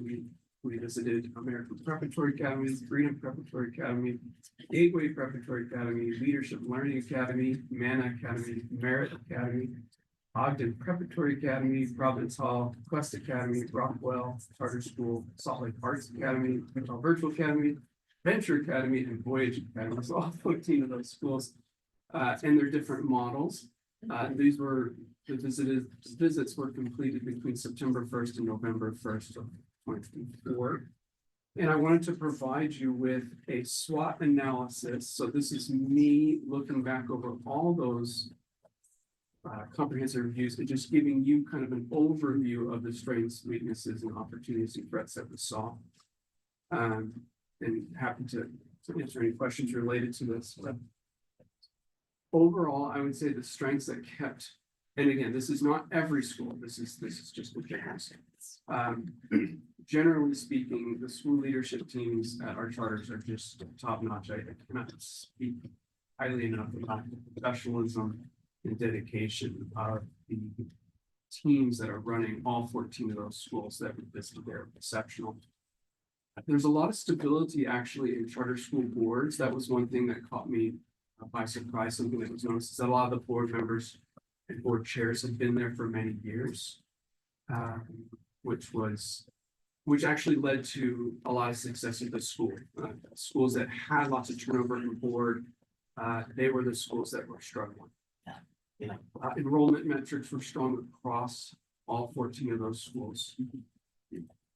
And we've talked about this before, but academically, growth is a big strength of charter schools in those 14 schools, particularly. Some of the highest growth scores in the state took place in those 14 schools.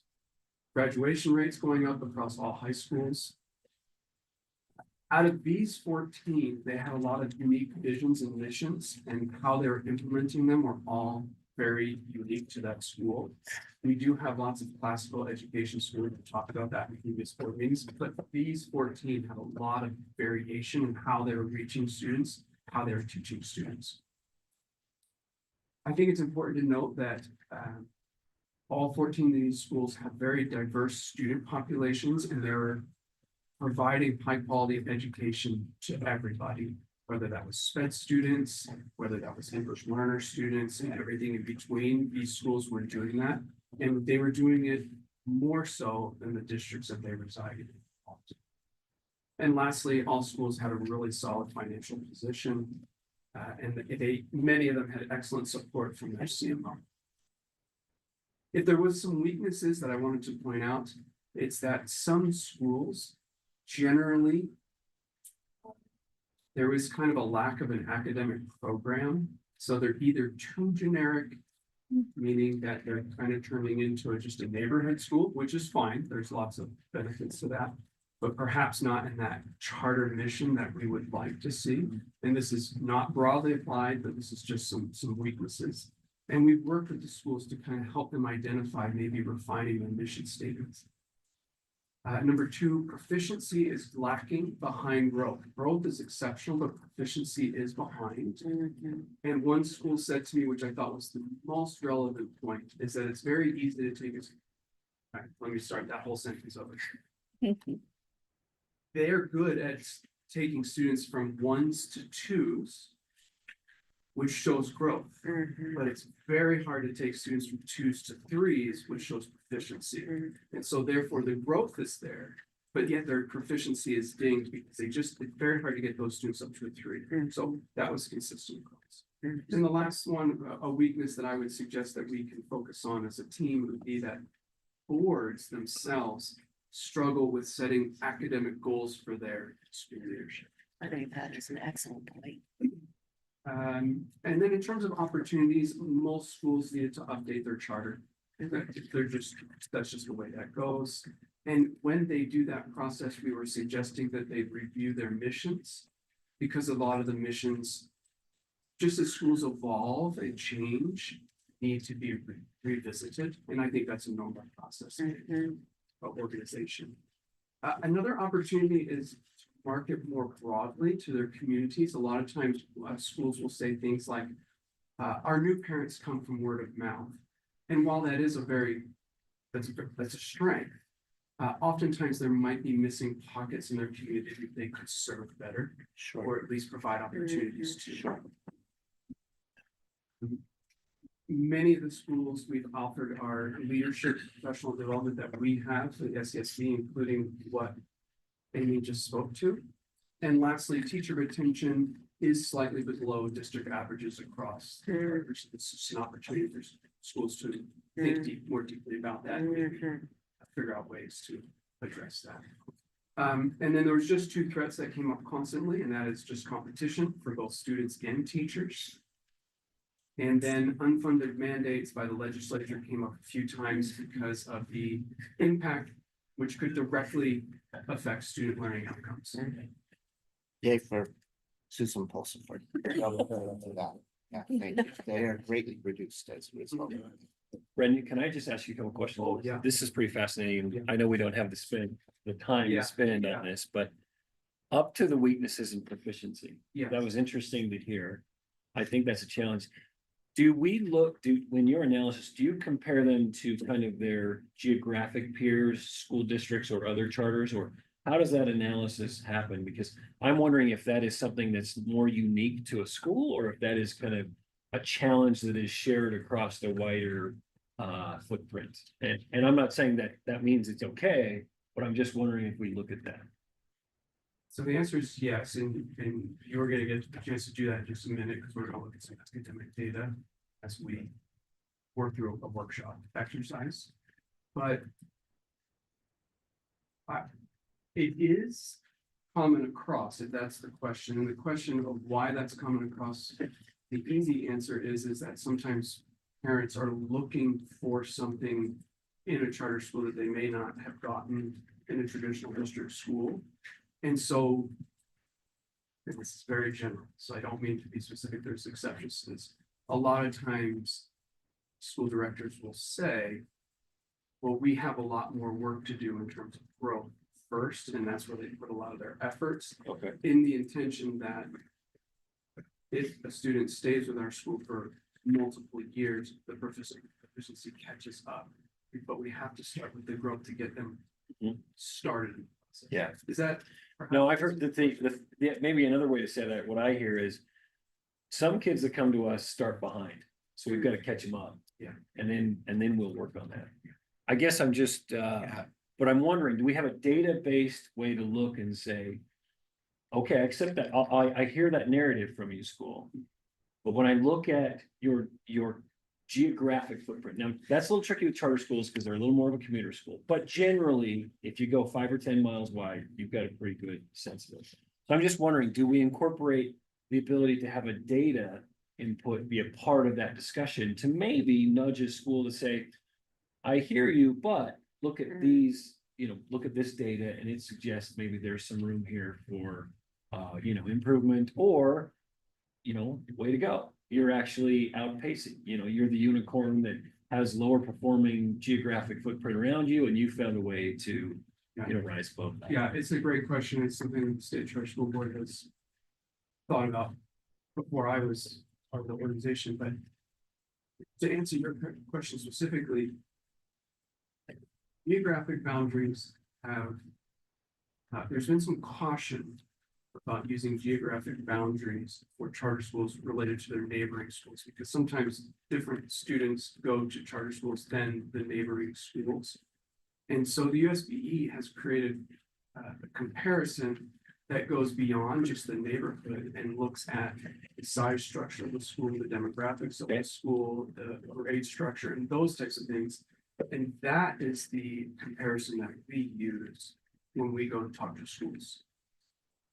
And so we don't have a database that says, okay, what are the performances of the radius of 5 miles from your school? What's that performance look like? We have a comparison that says, of the schools that are similar to yours, these 20 schools are the most similar demographically in size and whatever it might be. How do you perform against those? Okay. That's the conversation. I think as long as it's data driven, that Yeah. discussion, that's helpful. Yeah, It's worth it. yeah, exactly. So since we're workshopping, may I comment on that too? Because I think you bring up such an important point. And having watched lots of schools over time, I'll tell you, if we're always in a catch-up mode, we never catch up. We never catch up because you're working with kids on grade level material on the grade prior, and not you need to simultaneously be working on this year's material. Otherwise, when you test on this year's, they still won't get it because they have never used this year's material. They're always a year behind. And so you have to do both. You have to be working to catch up in the context of what they're doing right now. You have to be teaching what they're learning right now and helping to catch up within that context. And if we only say, well, they don't know 4th grade material and they're in 5th grade, and you only focus on 4th grade, you never get them to 5th grade. So you've got to do both. You have to do both. or they will never catch up. We're always in a catch-up mode as a result. That's such a good point. And we fall into that trap. I've had schools fall in that trap. But these great tutors, they're doing these things and helping them to catch up. That's what they mostly do, is just work on last year's stuff, and they never learn what their peers are learning. Yeah, you've got to do And both. it's exponentially like, it builds like a year missed is actually like That's 2 years, that's right? So right. then we continue, we Yeah. just don't have the ability to. You have to do both simultaneously, right? Chair, if I could, Yes. would you go please. back to the threats? I just find this fascinating because just yesterday, I was actually looking at with the law for cell phones, where does liability transfer once a school confiscates a student's personal property, right? And the law doesn't speak to that. Yeah. Trying to protect our board and our teachers and trying to figure that out. And as I was reading some laws out of California, because they passed it statewide as well a year prior to us, a phrase in there came up that said, when the California legislature puts a mandate on an LEA that's unfunded, but has an actual cost to the LEA can bill the legislature for that actual cost. And I was like, Goodness. who do I gotta call? So for you to bring that as a real threat of, that is one of the number one things that when the legislature ends, everybody rolls their eyes and is like, oh my gosh, what now? What's this gonna cost me now? And then I read that and I thought, well, so just throwing that out to the universe for what it's worth. So when we talk about legislative items in the afternoon, that's something that unfortunately we have around this table. The individuals worked harder than any other legislator in the last few years to try to reduce those amounts. And so thank you so much to Susan Pulsifer for tirelessly battling that question. If we can still keep going, that's okay with. Yes, of course. I wouldn't mind giving you a chance to work through this yourselves. So I created a fake school and provided some data here. And when we do these comprehensive reviews, we look at the 4 main areas, and this is in code and in rule. But we look at the governing board performance, we look at the enrollment, although we cannot evaluate them in terms of cumulatively, but we can look at that. So the enrollment, the academics, and the finances. So I have created a school and I have data here, and I'm going to give you a little bit of 5 minutes with a partner to just look through the data and then see if we can figure out some strengths, weaknesses, opportunities, and threats for this particular school. And then we'll talk through the kind of the final step. I'll take this information and communicate that to the school. That's okay. Great. Yeah, we'd love that.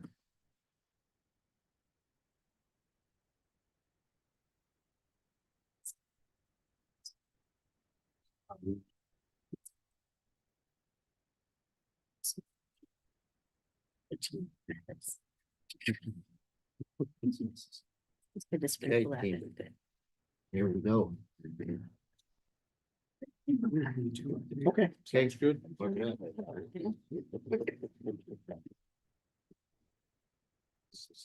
sounds good. Okay, great.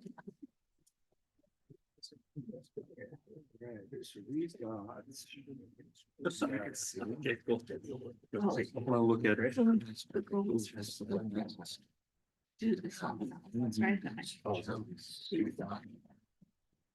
That's something steps that. How's that go to the stage? So the retaining this much. How do these two work together? I'm not.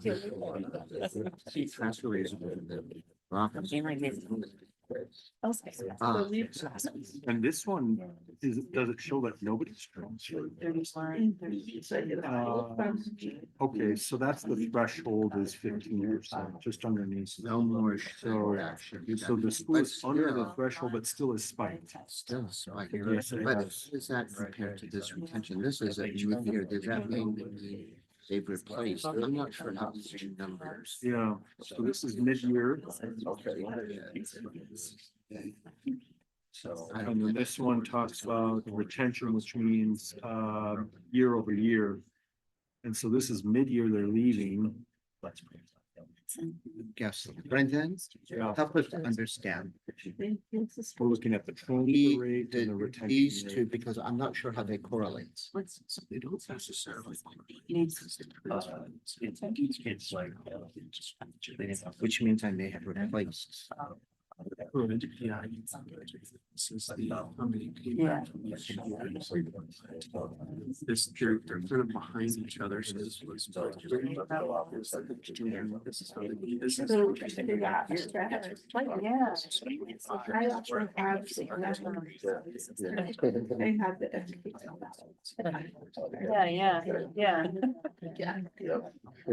And it seems like it's kind of a strength throughout. I'm just trying to. Right? But, and we know, is it an opportunity?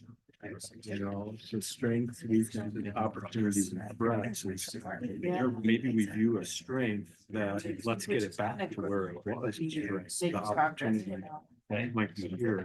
That shows. You can actually see the two. Oh, I see. Two.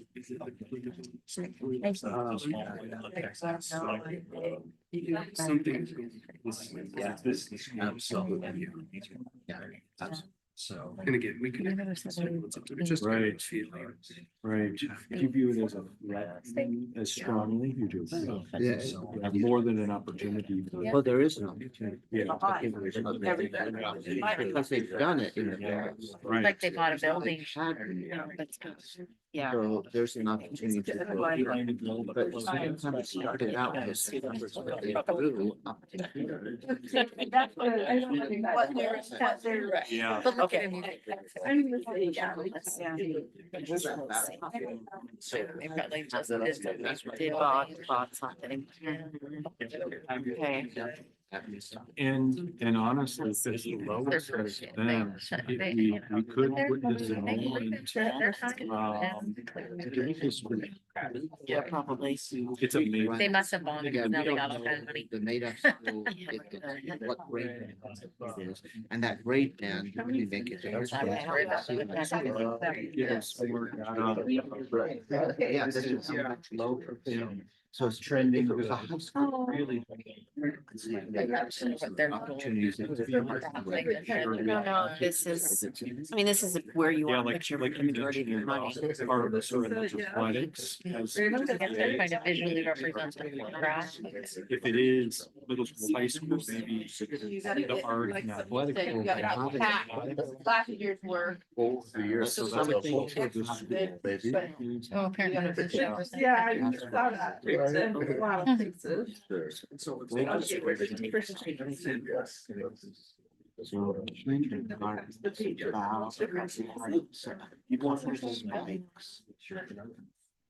Kind of where they were when they started. The 103 to the 72. Yeah, 112.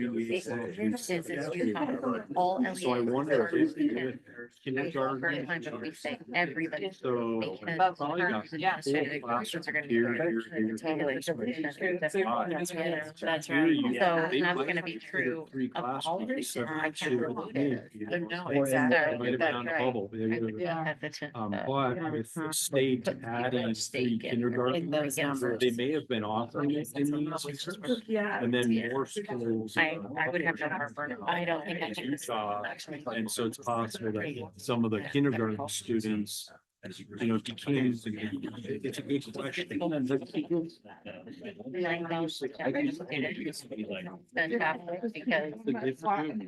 I know they can get $9 in first year. When are you done? Are you done at the end of May? Oh, my God. Yeah. But I put. Not the other end of today. About that. Yeah. This is just- They, because it was, they just. I literally have to change the appointment. Wow. Kind of stable, right? Yeah, yeah, I mean, I don't see. of these, some- Would you describe No, it? they're not. Yeah. It does reveal. It could be. Not always. It's not. Found an There's nothing may not live in the neighborhood or something. So that's. Your kids. They look. Not being there. Okay, I think That might be a- let's take it time. But You've got to. those are opportunities. That could rise. Doesn't matter where it is. Yeah. I'm like Tuesday, That's field what I trip day, everybody's gone. Our swap would say. So I hope that was just a chance just to look at some of the things. that- Yeah, that is- and they're both opportunities and I know it's hard to Yeah. come to So then context of strengths. everything else, so as you're We- looking through we academics, really you also focused want to on know the about answer. enrollment. When you're looking at the governing board stuff, you want to know about the academics and so on and the financial, so this is just a taste of kind of the things that we talked about Yeah. in our first meeting, but so this school, all the data here is actual schools, but I kind of pulled from different schools. So I would, did you guys find anything that really caught your eye of the governing board? Oh, we each have pieces. Yeah, it's just one thing. I mean, we could talk all day, but we could just talk one thing. Yeah, so we did list that as a strength, that there are no unresolved issues, that they've had these things come up, but. Everything's been resolved. Exactly. Anything that you thought was a concern that you might want to talk more about with the school? Um, I don't know if this is governing board, but like, no educational models listed in their original charter speed, so that's maybe solid. And we talked about the overlap that maybe, that also then is an opportunity. There's a lot of connections in the framework. And then again, no obvious academic goals came out. Yeah. And a lot of times we'll put that as a discussion topic, so, you know, we'll send them an email before we go and say, hey, these are some things that we want to talk about. Because instead of putting it as a, let's say, a weakness, maybe there's something Right. going on, we need to talk this out first. It's a learn more before it becomes Exactly. identified as a Exactly. charter. Yeah, exactly. Charles, did you guys notice anything? Yeah. We really focused in on those last two quadrants, opportunity and threats, Yeah. for the enrollment data that we had. And I thought it was really good as a team is that we were, you know, almost, I was maybe leaning a little bit more into opportunity, and I heard Chair Bowl say a few times, oh, yeah, we need to look at this data, we need to figure out what's going on, and I even asked, does it seem like a threat? And he said, it does seem like a threat. And so, and we saw some of the threats in that they had really steady enrollment, both in their retention and also in their transfer rates. We had to learn about that a little bit. But then in the last year, that there has been a decline in enrollment, transfer rate, and also in retention rate. Yeah. So that is in fact a threat that we saw. Yes. Yeah. Yeah, Yeah. there's opportunity for growth, but we Yeah. want to know what's going on, what happened. It was a sharp drop.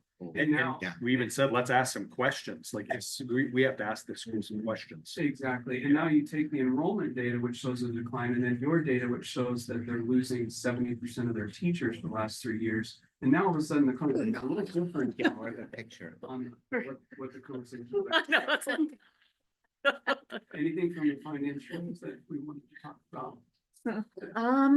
But we saw a different picture, obviously, and I think that's if I may say, that's why this is so important to look at this from a very holistic mindset, and comprehensively, right? I know that's the point, because from financially, they're doing okay. I mean, we saw, what year was that? 2022. It looked like there was some potentially a big purchase or some bonding, but very healthy. Yeah. In fact, their per pupil spending is higher than the state average. So then that would beg to differ. Well, what's happening? Or in terms of those other metrics. Like, because they're only spending 38% paying their teachers. Right. Which again, maybe is part of the puzzle. Something is amiss. Right. Yeah, Yeah, so financially, the school, there wasn't something that was an alarm bell. Mm-mm. And then academics, was there anything you caught your attention, Brad? Well, we just saw the scenario that you talked about originally, you know, which is, their growth scores are great. You know, it's like, good job, Mhm. but they're overall compared, is not getting there. And, you know, so it's the very much the scenario we said, you gotta do both, you gotta figure out, and how can you use all these other things that you've been looking at? 'Cause that's one of your end goals. Is, you know, making the academics. Yeah. And if all these students who are growing, that's great, but they're not in, well, very close. And compared to all the others, what are you gonna do with, you know, the finances and all of these other things? And I do think that is very much what a board should be looking at, thinking about. Right. So again, just a taste, I know you'd probably love to see the whole picture Yeah. and things like that, but Right. just showing what we do as a team, not just me, and I just want to leave with just a couple things that we would, after we do our initial review of this data, we kind of write up a first draft, we send that to the school, we'll say, we'll see you in 2-3 weeks, whatever it is, then that discussion takes place, and then we combine all that information into a final draft that we share with the school that includes a narrative that kind of can explain more than just the SWOT analysis for each one of the major categories. And that just a taste of how it's goes. Thank you. Love it. Thank you. Yeah, I just have a quick question. yeah. How exactly does the accountability work on this? Because we've identified what probably should be looked at and be happening. These boards are elected by the people who go to school, but not the public or whatever. And so how does that accountability work? You know, to say, for them to have somebody looking at them. I mean, I guess that's kind of what we do, but we're not, I don't know. Help me with that. Yeah, that's a good question that may be step above me, but I can give my best answer to that, which is, and I'm just gonna say from the perspective of the comprehensive review, the accountability starts with that conversation of, are these things that you're aware of? And what steps are you taking? So a lot of times we'll go to schools and we'll say, hey, we noticed that this is happening. And they'll say confidently, we've also identified that, and these are the things that we're working on. And so therefore, when accountability comes in that situation, I feel that we've worked in concert and that is a good place to be. However, there are times when we present data in which it takes them off guard or is a little bit of a surprise. And then the next question from the comprehensive review is, what supports do you need to move this forward? Now, in terms of the actual accountability that you're referencing, we're going through the process of our framework being adopted right at this time. So the question is actually perfect. And I think the next steps are going to be how we move forward with the accountability. But right now, and I think it's been a good process, is it's been individual, it's been supportive, and kind of going through the processes that Dr. Creed have set up for those rushing up. I know that's not, No, that's the best that I could. Yeah. Member Pulse, I'm wondering if your question though was, if there's a problem, what are the zones of like, you know, we're gonna support, and I think in other meetings we covered that, probably not to here, you might. We have an oversight model, which clearly shares that we can have a notice of concern as staff. We've used that several times in the past year. That's not a board initiated action. There's a warning, there's probation, there's school closure. So those are what we call tools in our toolbox in our oversight model. And so that's what we have. Yep. Can I ask a question? We've used warning a few times in the past year as well. Our board has, it's been a board action item to place a school on warning. So. Yeah. Can I add something too? I do think overall, we've tried to kind of separate those actions though from the comprehensive review.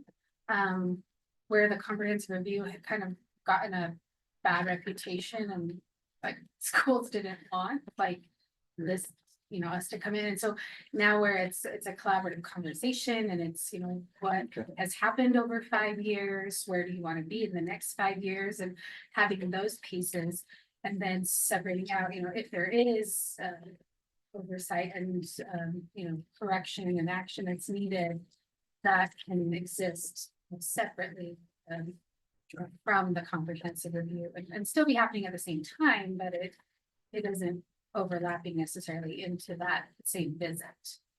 Thank you. If I could, Brendan, so how does this look from, you're presenting this, but I've kind of gathered that this is multiple members of the staff that take this on, correct? For us. Yeah. Yeah. So we had like 26 schools this year in 52 weeks. I want to ask the bandwidth question. When I went to the national conference, the NACSA conference, it very quickly became clear to me what I thought I already kind of knew, but we are one of the largest authorizers as far as number of schools in the portfolio, and we have certainly one of it. We have the smallest staff. Now, I politely will say, maybe other authorizers spend resources that just don't get you very far down the road. And if that's great for their situation, then I wish them all well. But I am concerned that with this number of schools and this crucial review, that staff feels like they have enough bandwidth to do this, both with tools or technology, or, full-time equivalent hours and so forth. So I just need a candid answer. Do you feel like you're overwhelmed? Are you okay? Like, and it's, if you're overwhelmed, like, I want to hear, like, even if it's not great, like, I'm just curious how you feel about this. No, it's great. We can do this. Okay. We have been doing it and we can do it. Do you feel like there's a number of schools where you hit a point to say, but at that number, we might need a little, another full-time equivalent, person? That I don't know if I could answer. I felt like we've been intentional with how we've structured the schedule.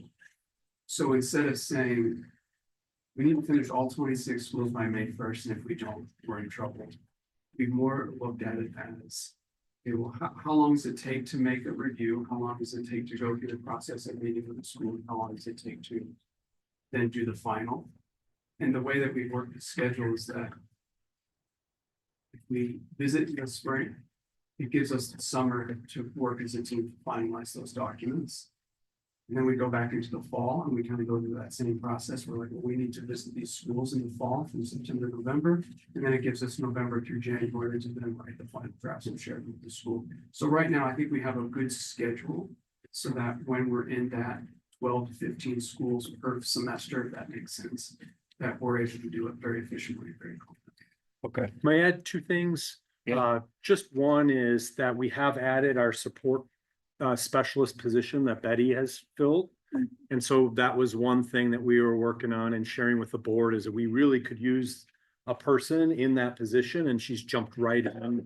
And that was by design to have help in the support team. And then also, if the legislative session were to reduce, our apportionment, what we get, that would be challenging. Yeah. Or if they change the structure, right? So if it's combination of fee-based and based on income tax, that could be very challenging, because we are lean, but we are efficient and effective in what we do. And I loved listening to Brendan first, because I was like, let me answer that one. Well, and I get that probably is something that you should respond to. I Yeah. totally respect Yeah. that. And I'm not looking for a problem where there isn't one. Yeah. But, kind of like when you take a bunch of young people into the desert, by the time you feel thirsty, you're probably already somewhere in the dehydration process. Sure. Right? So Yeah. by the time we feel overwhelmed, we should have sometime in the past added some bandwidth. Sure.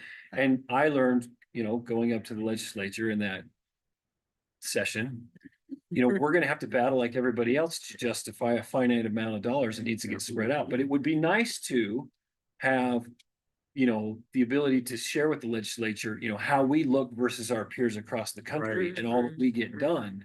Because then they might say, gosh, versus, do you really need this? Like, oh, wow, you're doing a lot. compared to your peers, maybe we need to think about resources just to change, you know, to enhance that dynamic. Yeah. So yeah, I'm not trying to say there's a problem if there's not one, but I am just mindful that we are a bit of a unicorn in that we have a small staff and a lot of schools, and we have to be really efficient.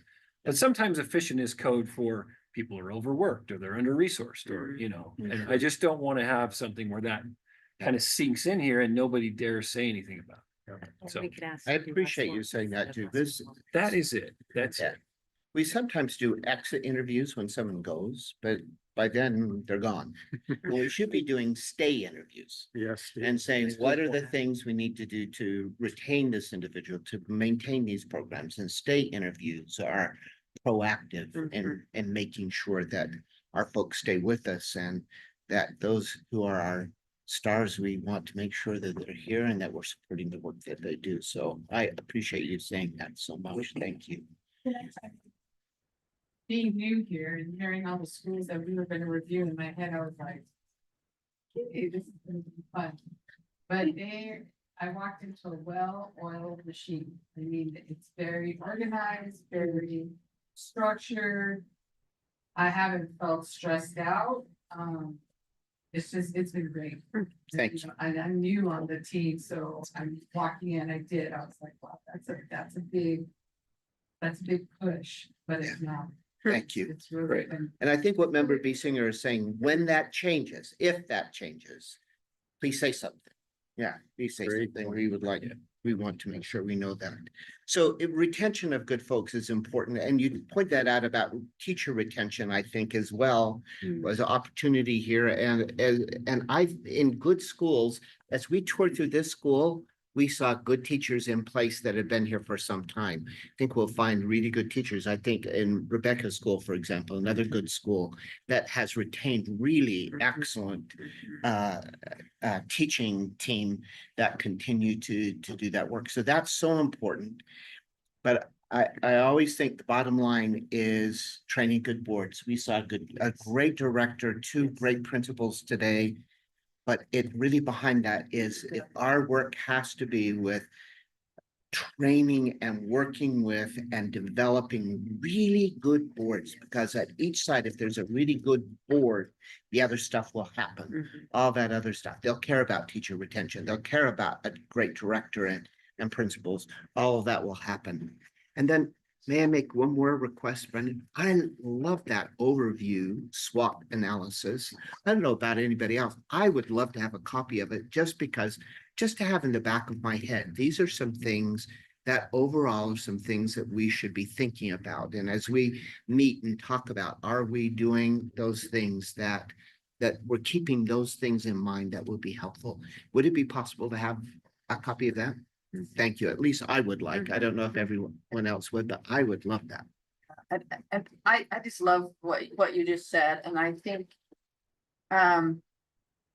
quality is huge. It's going to be huge with the legislature in lots of ways. It's huge for the kids who go to the school. Yeah. And I love what you said. I think the bottom line is with the board. Yeah. And Yeah. I actually had a board member call me a couple days ago wanting to know about training. I said, I don't even know, what we do or how or whatever, but I think it's huge. Yeah, I agree. We do. And our team does do that and can do that. I And just so- don't know yet. Yeah, so that's a great thing. And the more we do it, it's not just somebody who's a warm body who's willing. It has to be an engaged individual. And Yes. all of those pieces that really will make the school thrive and grow. Yeah. So thank you so much. Thank you, Brendan, for all of that presentation. We're inspired. I'm inspired through each of these. And we're going to continue to be. We have Lisa, we're close to noon, but I think if anybody needs to get up and go to the restroom, do that, come back and forth. We're workshopping. And so Lisa, let's go ahead and then we'll start lunch right after that. And our afternoon items, I think, will be okay in how we do it, but we'd love to hear. Lisa's going to talk about our tangible supports, giving an update on all of those as well. So And while she's setting up, I just know Andrea let me know that those are cold sandwiches that'll keep fine for Okay. a little bit. And we also Thanks, eat Andre. in this spot, so we don't have to like move around so much. Okay. And then these tangible supports, one of the things that we hear, Lisa, I know you're just setting up, is, you know, we know that you're a supportive authorizer, but what are the tangible things that you're doing? And so this 30 minutes is to talk about some financial tangible support, some operational or governance financial support, and then some academic financial support. So Lisa will kick us off. Thanks. I tried to, To give you some. yeah.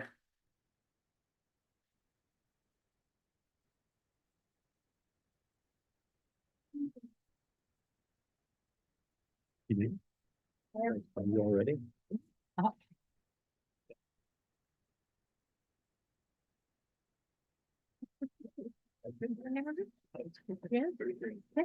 Rebecca, take a sip. Yeah. See you next. This is cool.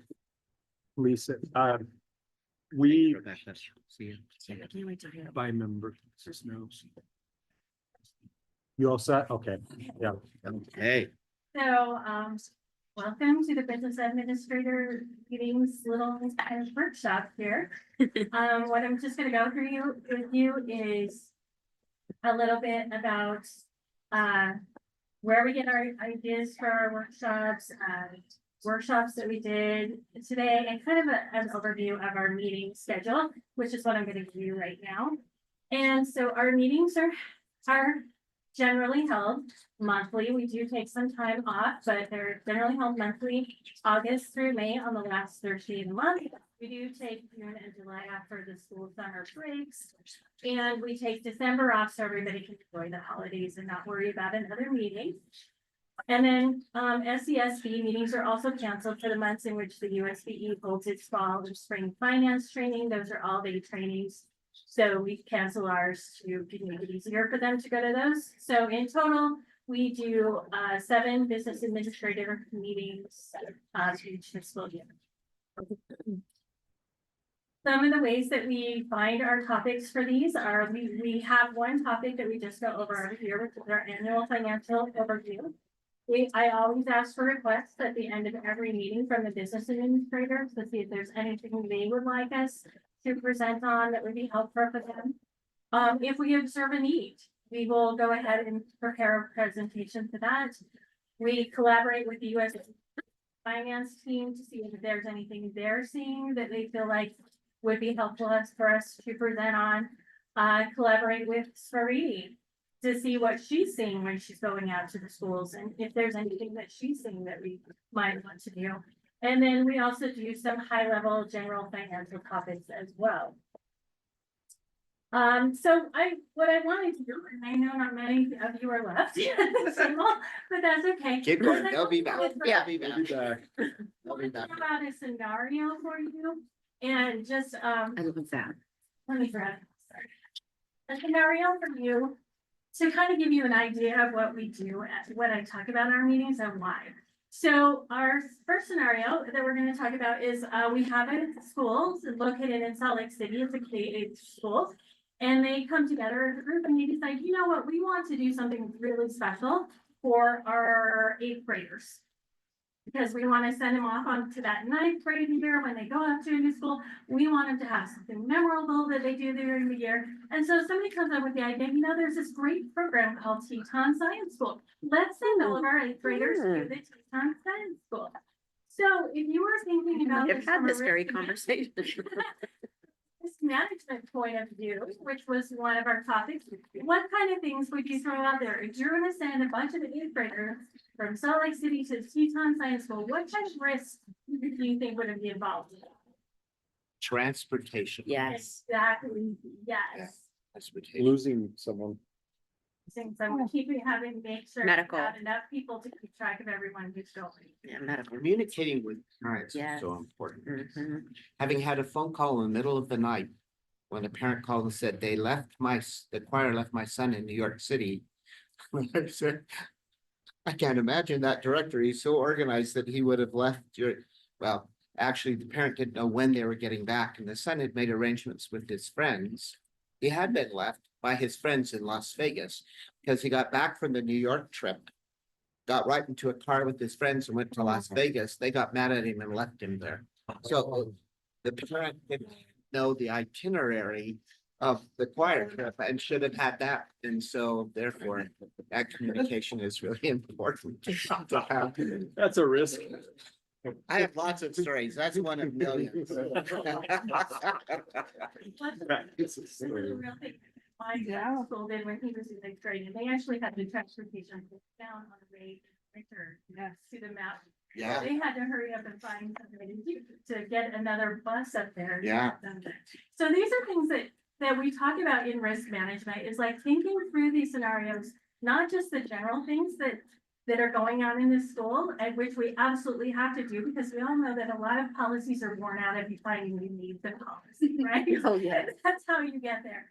So we talk about thinking through those things, how to make a rubric to evaluate your risk. Is it a high risk? Is it a high risk and it's gonna be expensive? And maybe that's something we need to insure against. Or maybe if it's a lower risk, we just need to put a policy in place, and that's gonna work for it. Or if it's really low risk and really not very expensive, if it does happen, that may be something that you're just gonna say, okay, we'll just take care of that one as it comes. So it's thinking through these things. What do we have just in general as a school going on? If we have these new projects we're gonna put into place, what do we need to think through if we're going to do that? So that's what our risk management one kind of covered.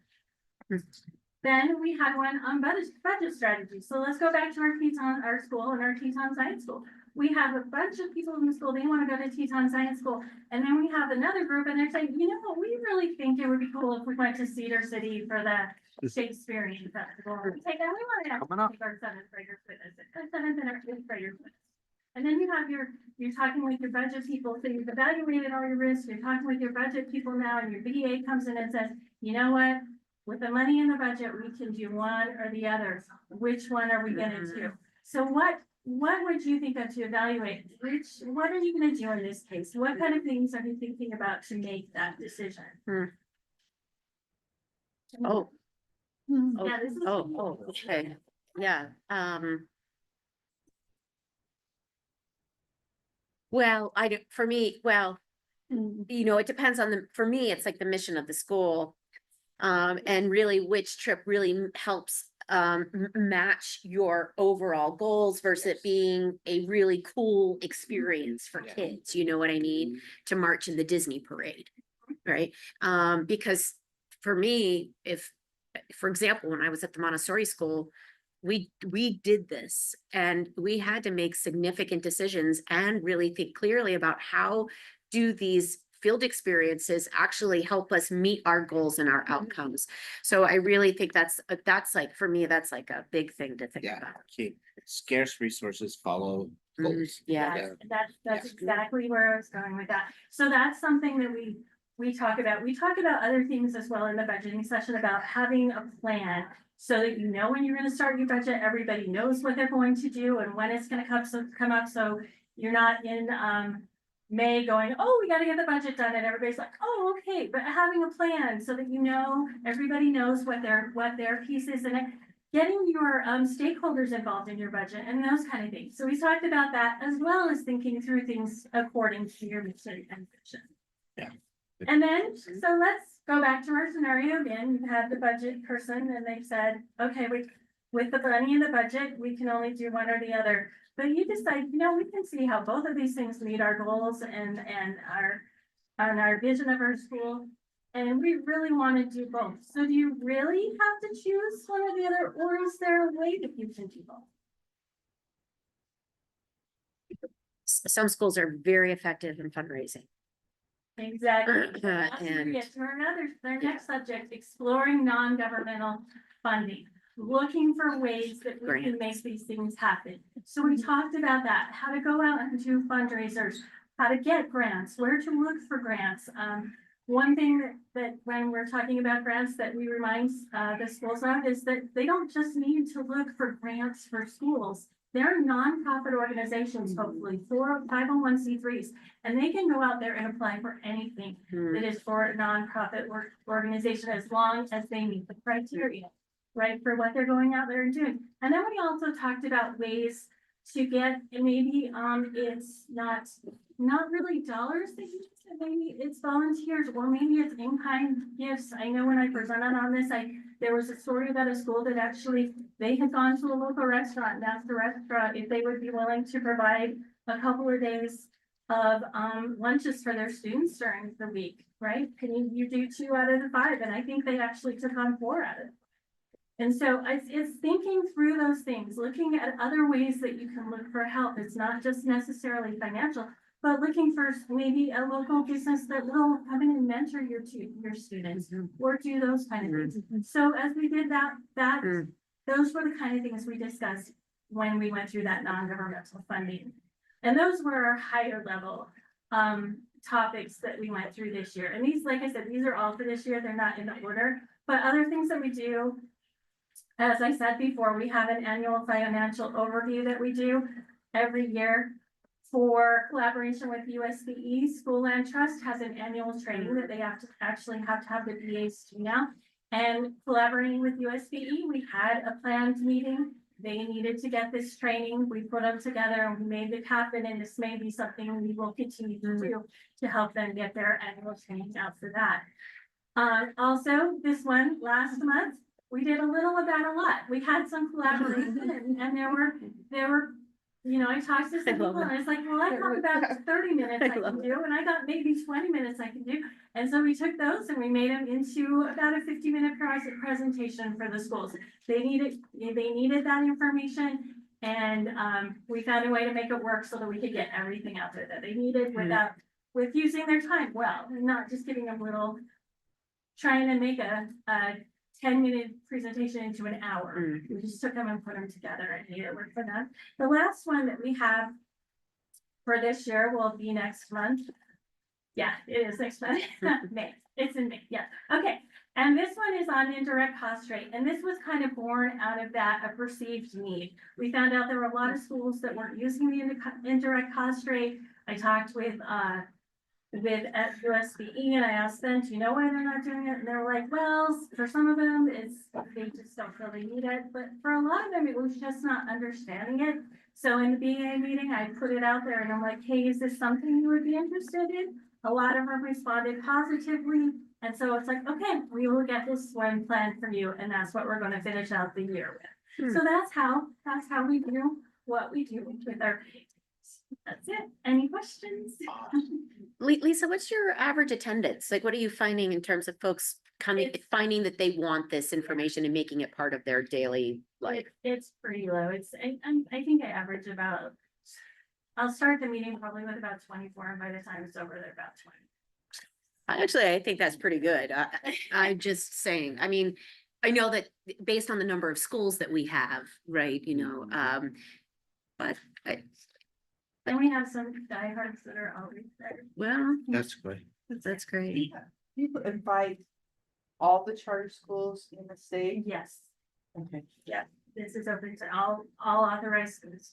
Some schools I know use kind of business management, right? Apple, Academic West. So you might get one person there that represents True. a That's bunch of true. schools. That Do is- those groups that kind of have a lot of purview, are they pretty supportive of these? I hope Yes, that's the those case. would be my diehard. Good, good to hear. Because that, you know, that That is one or good. two people represents, many. you know, Yeah. literally maybe 60 schools. That is true. Yeah. Yeah. That is a really good point. Some of them may, I wonder, Lisa, step into those positions with maybe accounting background and or financial backgrounds of various kinds, but they may not know government finance or school finance.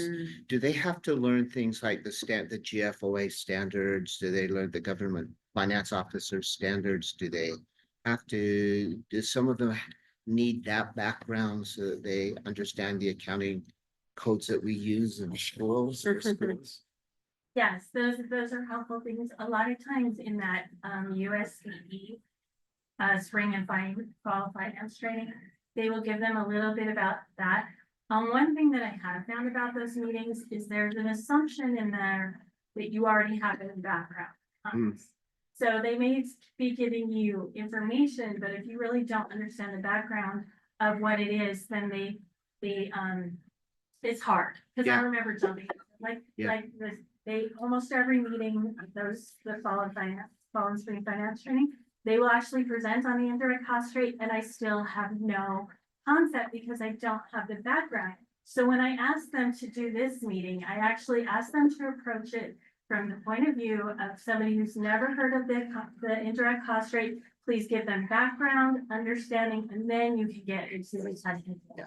And so start out so they can understand, because I truly think you can like learn a formula, but until you really understand what it does, Right, it doesn't matter. right, right. Yeah, and they're not stupid people. They just No. don't have, yeah, in education, we use so many acronyms, for example, but until you really understand those, and we just throw them out like everybody gets it. So it's good to have that. Yeah, thank you. Thank you, Lisa. Other questions for Lisa, anyone? Thank you. Thank you for that good work with all the schools on our teams. Thank you so, so much. All right. All right, y'all. We now will break for lunch, and the lunch is here, Andrea. Yeah.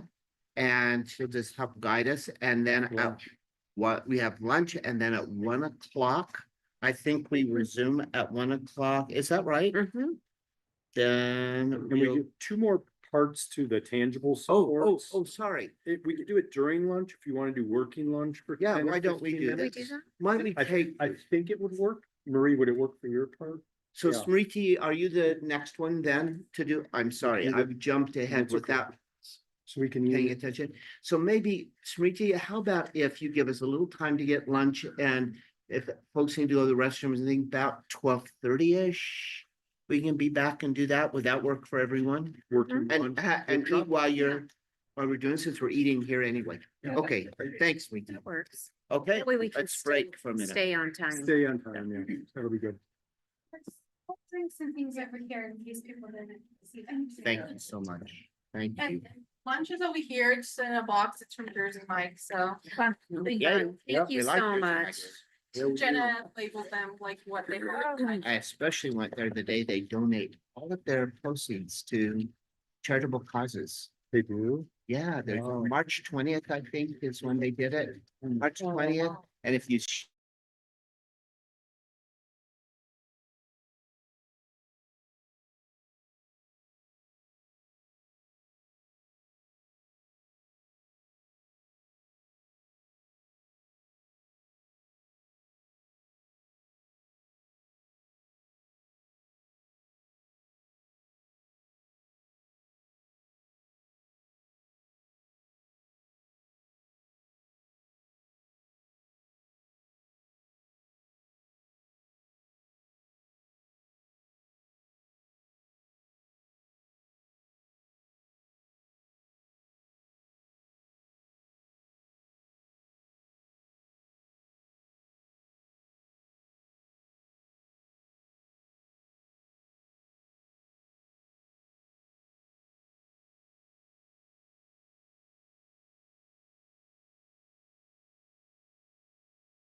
Good afternoon, everyone. Regina Cancer, Financial Audit Manager of the State Charter School Board, and here to present on letter of awareness. So to start with, so basically letter of awareness is, it has been a new addition to our supportive oversight plate.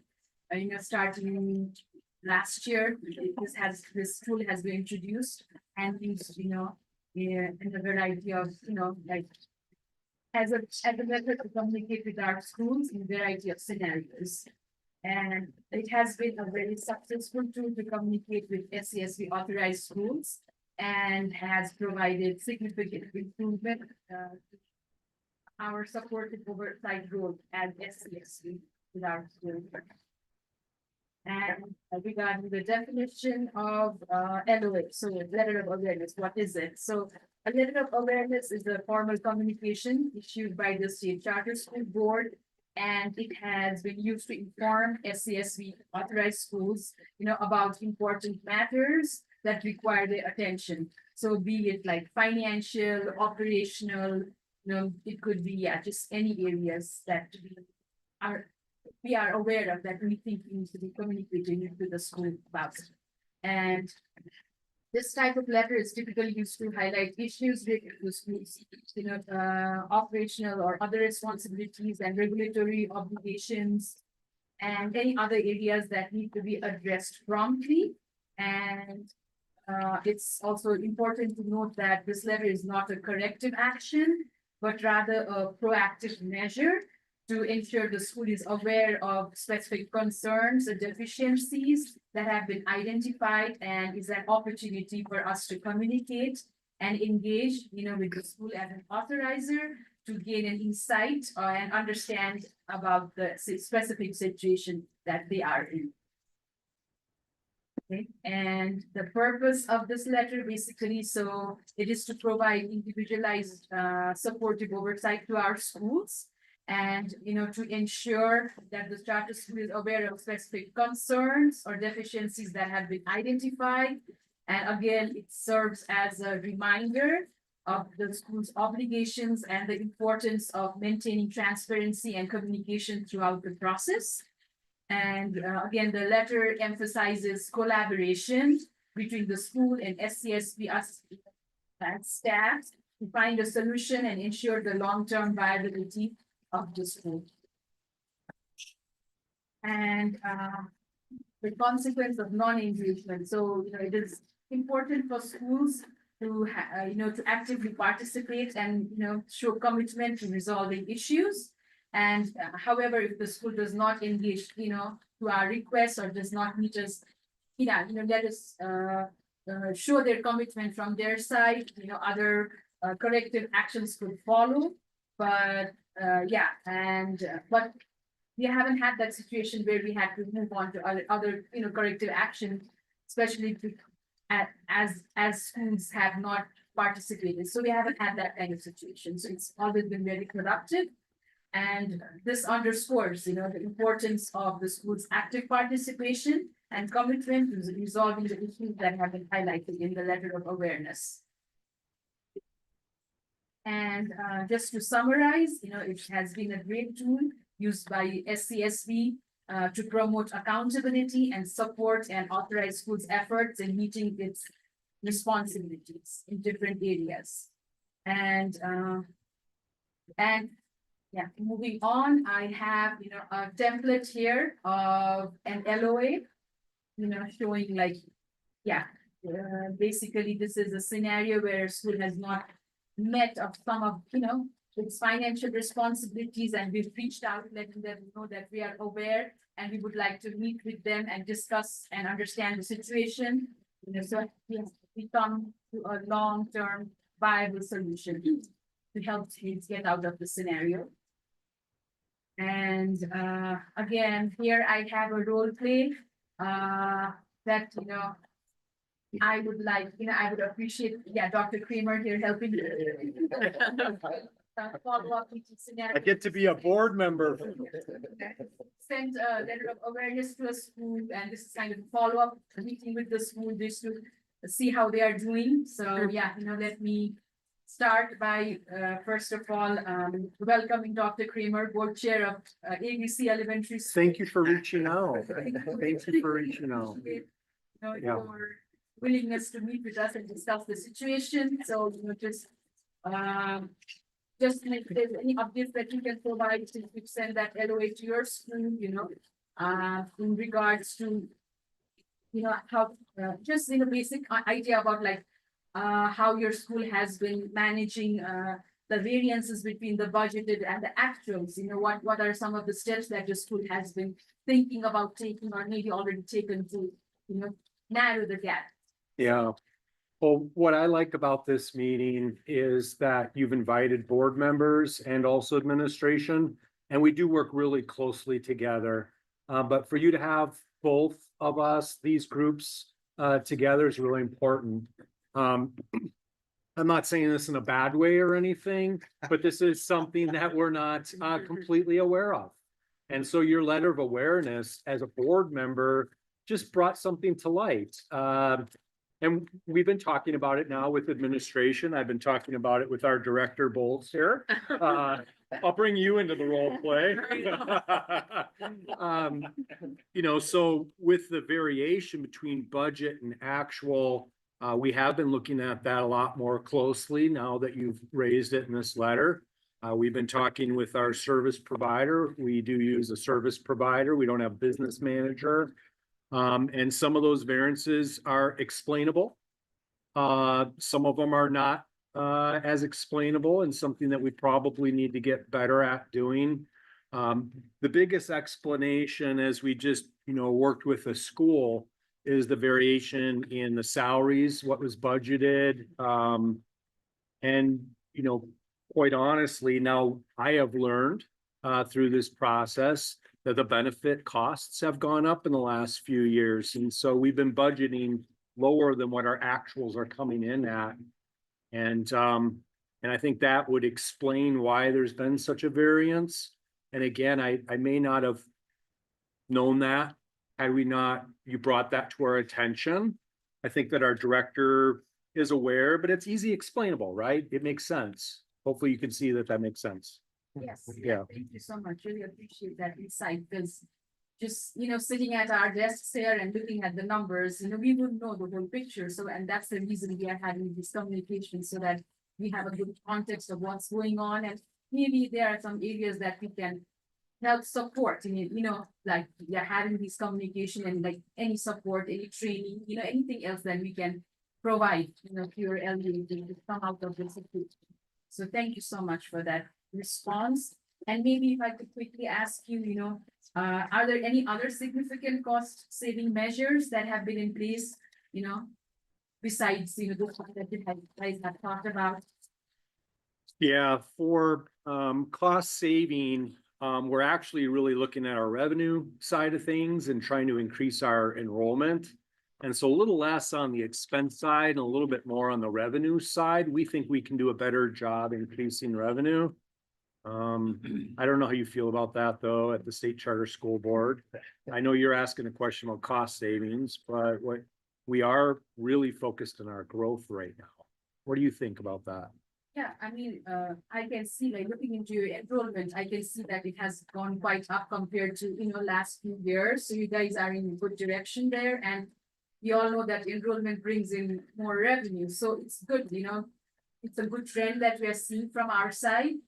But maybe I just want to point out, you know, if you guys have not thought about that, maybe making some marketing efforts, or, you know, just word of mouth, anything, you know, just to make people aware that you guys are there providing, you know, serving these kids. That would be something, you know, that could maybe help you, you know, grow in that area. So yeah, and then I have pulled the financials that I found on your website and compared to what we saw on the audited financials, and I do see a positive trend compared to what we saw. You know, so definitely see, you know, a lot of good things that are happening at the school is what I can conclude from those financials. So yeah. Yeah. And yeah, you know, just to conclude our meeting, thank you for your time. I know you guys are very busy out there, but really appreciate these kind of meetings because it helps us understand what's going on. And if there's anything else we can do, just let us know. We are always here. And yeah, as part of the supportive oversight. Thank you for your time. Thank you. Yeah, our initial meetings typically involve Marie and myself in the first LOA meeting, just setting the tone. And then Smriti follows up with anywhere between 12 meetings and maybe more. But it is like a recurring meeting is set after the initial meeting. Smriti asked very pointed questions. I think you maybe picked up on that a little bit through the role play, but does it in a way that's non-threatening, non-judgmental, but solution-minded. But she has the perfect tone to just, and the demeanor to just be straightforward with her questions that we have as a staff. That was fun to do, Smriti. Yeah, and it was only 5 minutes or whatever, right? These are what, 45-minute long meetings? You know, they're back and forth. Using the audit, I like that we use concrete evidence. I like that we follow up with documentation always using not just conjecture or what we heard, but you know, if there's a news story that hit, that, you know, we have seen in the news that there's some negative attention that you're receiving based on X, Y, and Z. We've become aware of it. Sure, you're aware of it. Let's talk. Let's collaborate and figure out. Let's talk about your, you know, now I'm going on this, Brady, because I'm just so pleased that our team put a tool like this in place that provides oversight, but it's done in a supportive way. And I think it is another tangible. Yeah, Marie. Just wanted to add on that, I think this was one of the #1 requests that was coming from our schools. Not, I mean, they didn't necessarily say like a letter of awareness, but so often, under the oversight model, you would get that question, why didn't you just call us? Or why didn't you reach out? Or like, why couldn't we have a conversation before we were put into a corrective action? And so I think that this has, I would say, significantly changed that, because this is that invitation into a conversation and reaching out first, and then we're able to, as the authorizer, take a better route of, does this just need some monitoring? Does this just need follow-up? Does this need training? Is this an issue that needs corrective action? And really respond in an individualized way rather than like a one-size-fits-all approach for a certain, you know, what we see as a metric somewhere. Yeah. And I just want to add on, we have moved letters of awareness into notice of concerns and warnings for our board. And our board has taken warnings, you know, after we do one of these. When you work in compliance too, it does cover your behind too, right? So it's not just reaching out with a conversation, but it's a document that says that we've had a conversation with you. And we, I know Smriti, she logs each conversation, you know, that we have and what we've talked about. So we're pretty excited that this is a new tangible support in our supportive authorizing model. So Smriti, I didn't want to finish up your present. Can I ask a question? I think this is great to be aware of, and, you know, learn a little bit more about how the sausage is made, but what are, you know, I think in the example that was on the slide deck that, you know, I think if a school hits a certain ratio, right, it's pretty clear, like we're gonna ask. But I suppose there are other instances where you might want to inquire about something, like maybe the news, right? That doesn't necessarily trigger something, but it, you know, so what are the protocols, if there are any, about reaching out to the school with a notice? I can understand, like, if there's been a violation of a certain, you know, debt covenant or you know, or academic scores or something, but what about more specifically kind of in that nuanced space? I think where, that's the beauty of this you know, tool is it's purely a letter of awareness. We're aware, you may or may not be aware, and we need to talk. okay, And so it really is the initial conversations and collaboration. And so we are unafraid to use a letter of awareness for anything because we view it as just a conversation. So there is no metric that triggers it or any specific thing. We've set up internally that in order for a letter of awareness to go out, that Marie and I both have to have our kind of approval on it. Okay. So that we collaborate together as co-leaders and make the decision, yes, a letter of awareness should go out. Other discussions, Smriti? Anyone? Thank you, Smriti. Thank you for that continued work and for your presentation today too. Thank you. And I just want to say, just to, and it's been a great tool, like, like Dr. Kramer and Seth Stephenson said here, and it's been like, because I'm like, using this tool so much, it's have so much positive relation build up with our schools. I'm just, because we send these, and we just try to understand the positive vibe that we're trying to get out of it. It's been such a win-win situation for us as the authorizer and the schools, because they know we are not behind them, just trying to catch them, but just trying to help them and understand the situation. So this has been very good from my personal experience using it, as a staff. Thank you. Yeah, thank you. Thank you. Thank you. Yeah. Was somebody else? Academic piece, yeah. So a Yeah. tangible support for our academics is Marie. All right. Yep. Marie.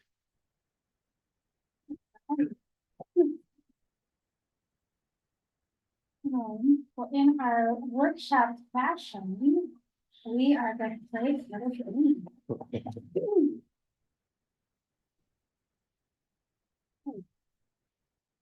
All right, so if you would like to join the game, you can go to menti.com.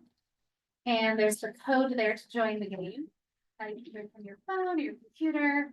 And it's 3787-7211. That will be the join code. And wait a minute and get everybody joined up to play along with us. It's not a very long game.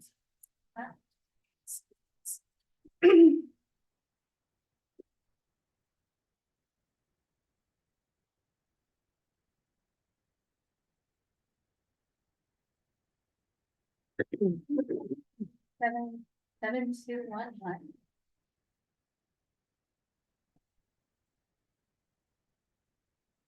If it was Kahoot, this would be going down. Reminds me. There is a leaderboard. that will Okay, show up I see, I today, see. so if you like the fame and glory of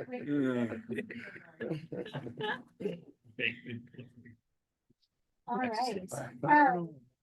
So specifically today, we're talking about one of our tangible supports in the realm of academics. And I'm really excited to get to introduce this to you, board. And it is a new initiative called Lead Forward, and it's the Mentorship Network. And I'm especially pleased to introduce this right now. And if you notice, Brendan, I think, slipped out. It is actually kicking off right now as well at 1 o'clock. And so he's on a call representing the State Charter School Board as well, welcoming our participant group. And so through our game, we're just going to kind of learn a little bit about what Lead Forward is, and then we'll be providing updates along the next few years as we talk about this really cool initiative. Right, so I think it has assigned you some players. Ooh, I might want to change my. Do we put our own name in? I think you can. I don't. Oh, enter your name. Or you can be a mysterious name. Yeah. Question 1 of 5, It Mike says that our says. players are ready. Oh, Oop, Oh, roll away. I'm so sorry. That was not correct. Let's go back.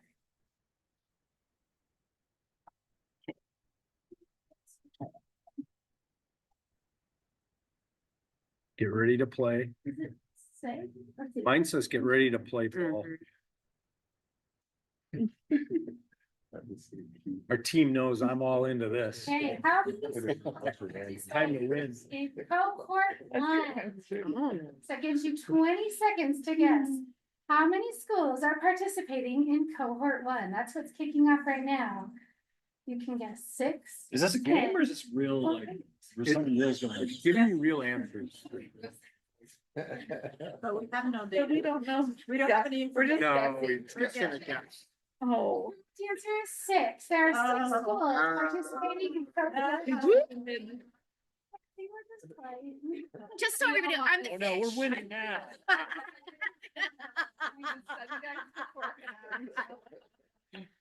We have a similar game coming up, so it's all luck. It's gonna stress us out.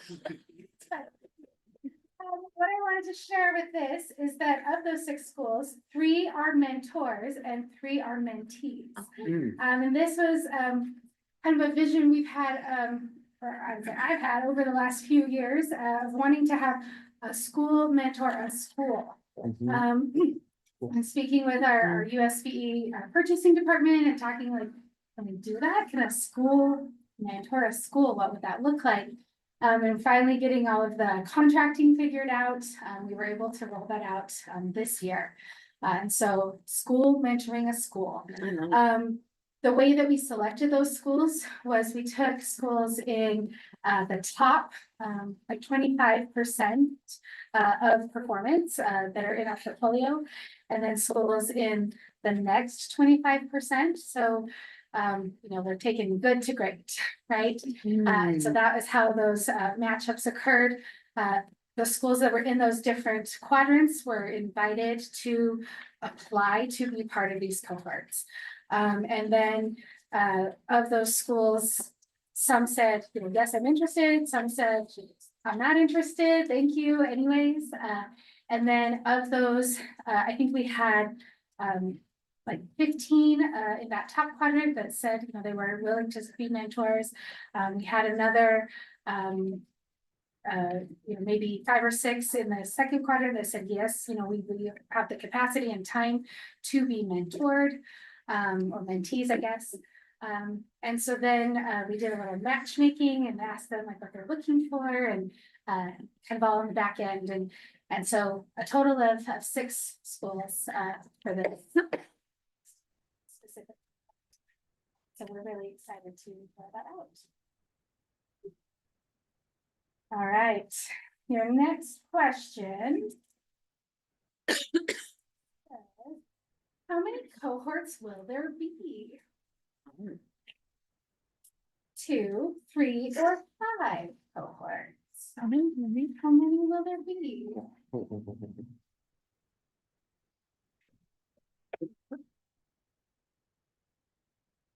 Right, a lot of you guessed 3. That is correct. So this is a 3-year contract.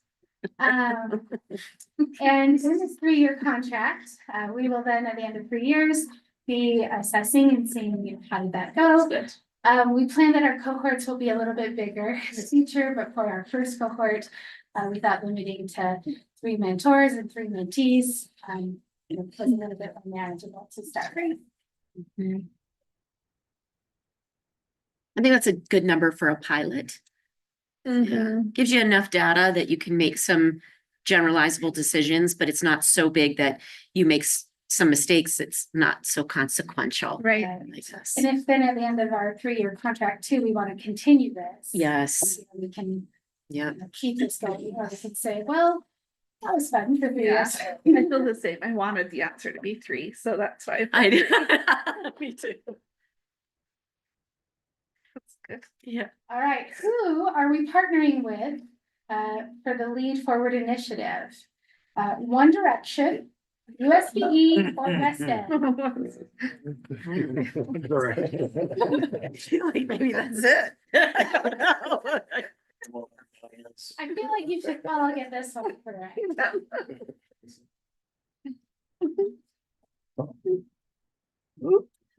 All right, it is West End. So yes, USBE helps with our purchasing and our contracting, but it is actually West End that is helping to run all the cohorts, and will be providing professional development, and will be really taking the lead here. So I mentioned Brendan is helping with the kickoff right now. And then Wested will really be doing the heavy lifting on lead forward. So we're working with Leverage Ed and Wested. Yeah. Okay. Marie, how does, so like, what's the role of Wested versus the mentor school? So Wested will oversee the program. They'll provide professional development. They'll set up the different times that the schools are specifically getting together. Okay. They'll help set a framework of what the mentor is doing, what the mentee is doing. They'll make sure that the relationship is successful. They'll help facilitate those meetings. They'll help facilitate when the schools are working together on different projects.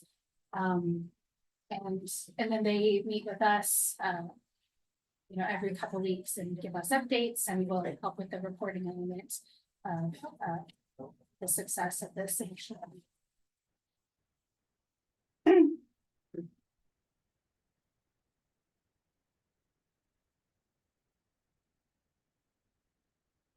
All right, so what are the three main components of the Lead Forward program? Okay, these are a little tricky. So we've got professional development, book study, and classroom observation. We've got relationship building, professional development, and collaborative projects, or relationship building, book study, and community engagement. Oh, I didn't get to, I did not respond on time. I got lucky on that one. There, so their main components are relationship building, professional development, and collaborative projects. And again, Wested will be leading out on that. Okay, this is our last point question. So anybody's game.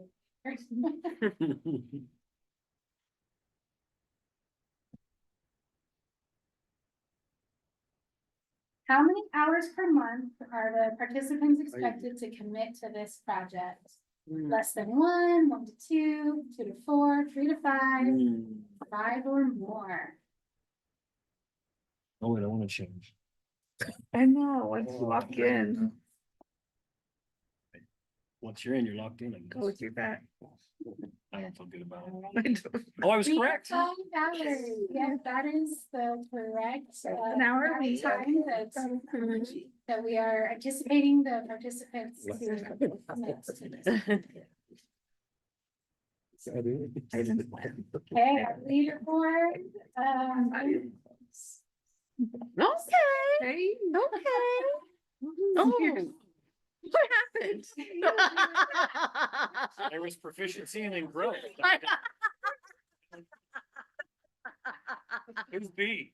I skipped a few. I'm Elsa. So Did you get that one answer not submitted? I was texting. Yeah, I didn't get it For submitted. questions 3 and 4. That's a fair, that's a fair Yeah, bone so to pick. what we would have been, Would have been at the top. that's Fair exactly point. it, Susan. Uh, I'm like, Well, you know.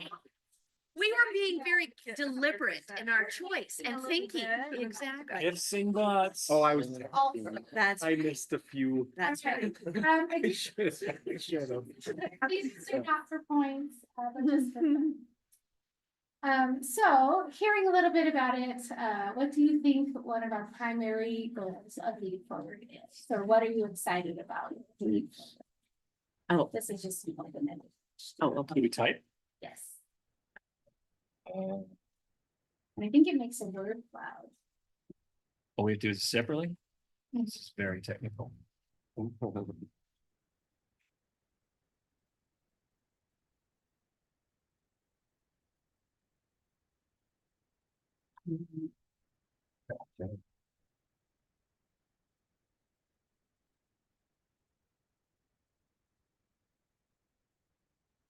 Mentorship, growth, improvement, collaboration, student success, sustained professional development, collective growth, quality,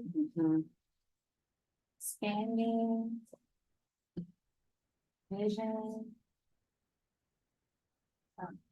Yep, I think all of those definitely fit right in. So we're excited to see where this leads and how mentoring between, some of our top performing schools and our good schools, and moving from good to great. What that, will look like over this next year, for this first cohort, and over the next 3 years for our additional cohorts, will look like. So then the last question is just, are there any other questions that you have about Lead Forward? I know this was a very quick introduction into this initiative, but if there's any questions that we haven't answered yet, or that you're just really curious to know, you can type them, or you can just ask them. Can I just ask? Yeah, how'd you find out about this? Hmm. Like, where, like, how'd you find out about West Ed? Was that part of house you went to, or?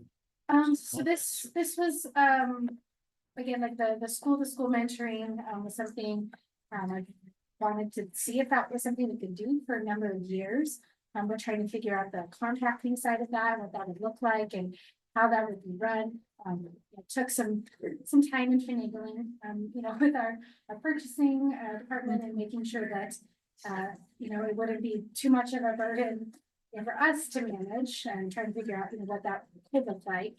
And so we ended up working closely with USB purchasing, and being able to create a really good scope of work, and putting out an RFP. And then we had multiple providers that responded. We had a committee that came together and reviewed all of the RFPs.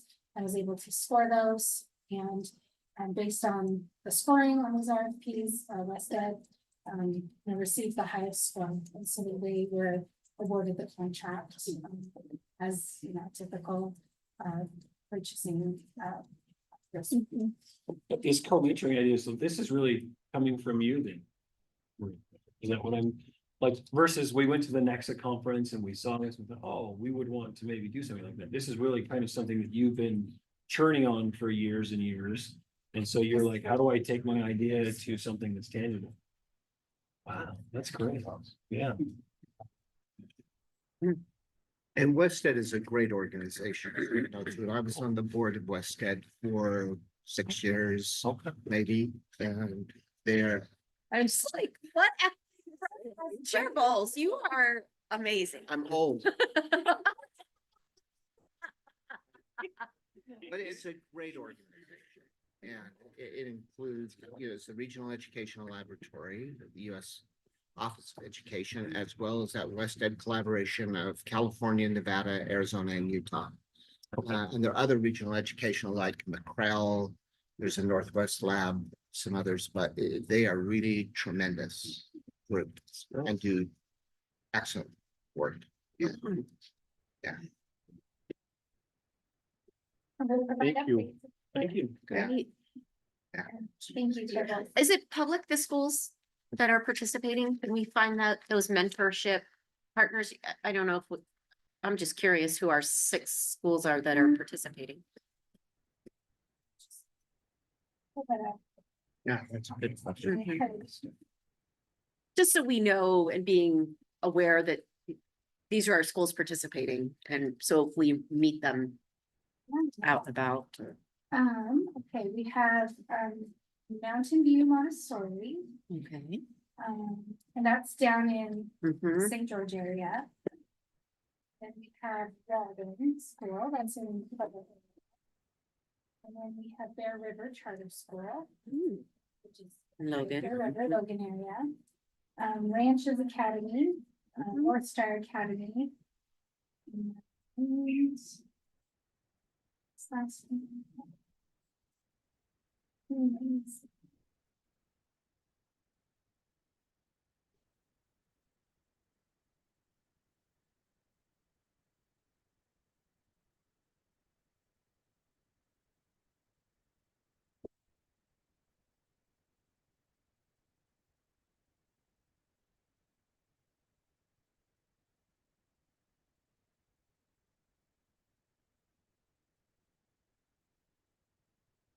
Oh, and then Channing Hall. Great. Thank you so Thanks. much. Thank you. Cool. Thank you. Thanks, Marie, for Great that job. presentation too. And we'll look forward to hearing how that develops. And that's a great opportunity for schools, both sides, I think only works well for both. Sometimes as a mentor, you gain more even than you anticipate in doing that work as well. So, so important.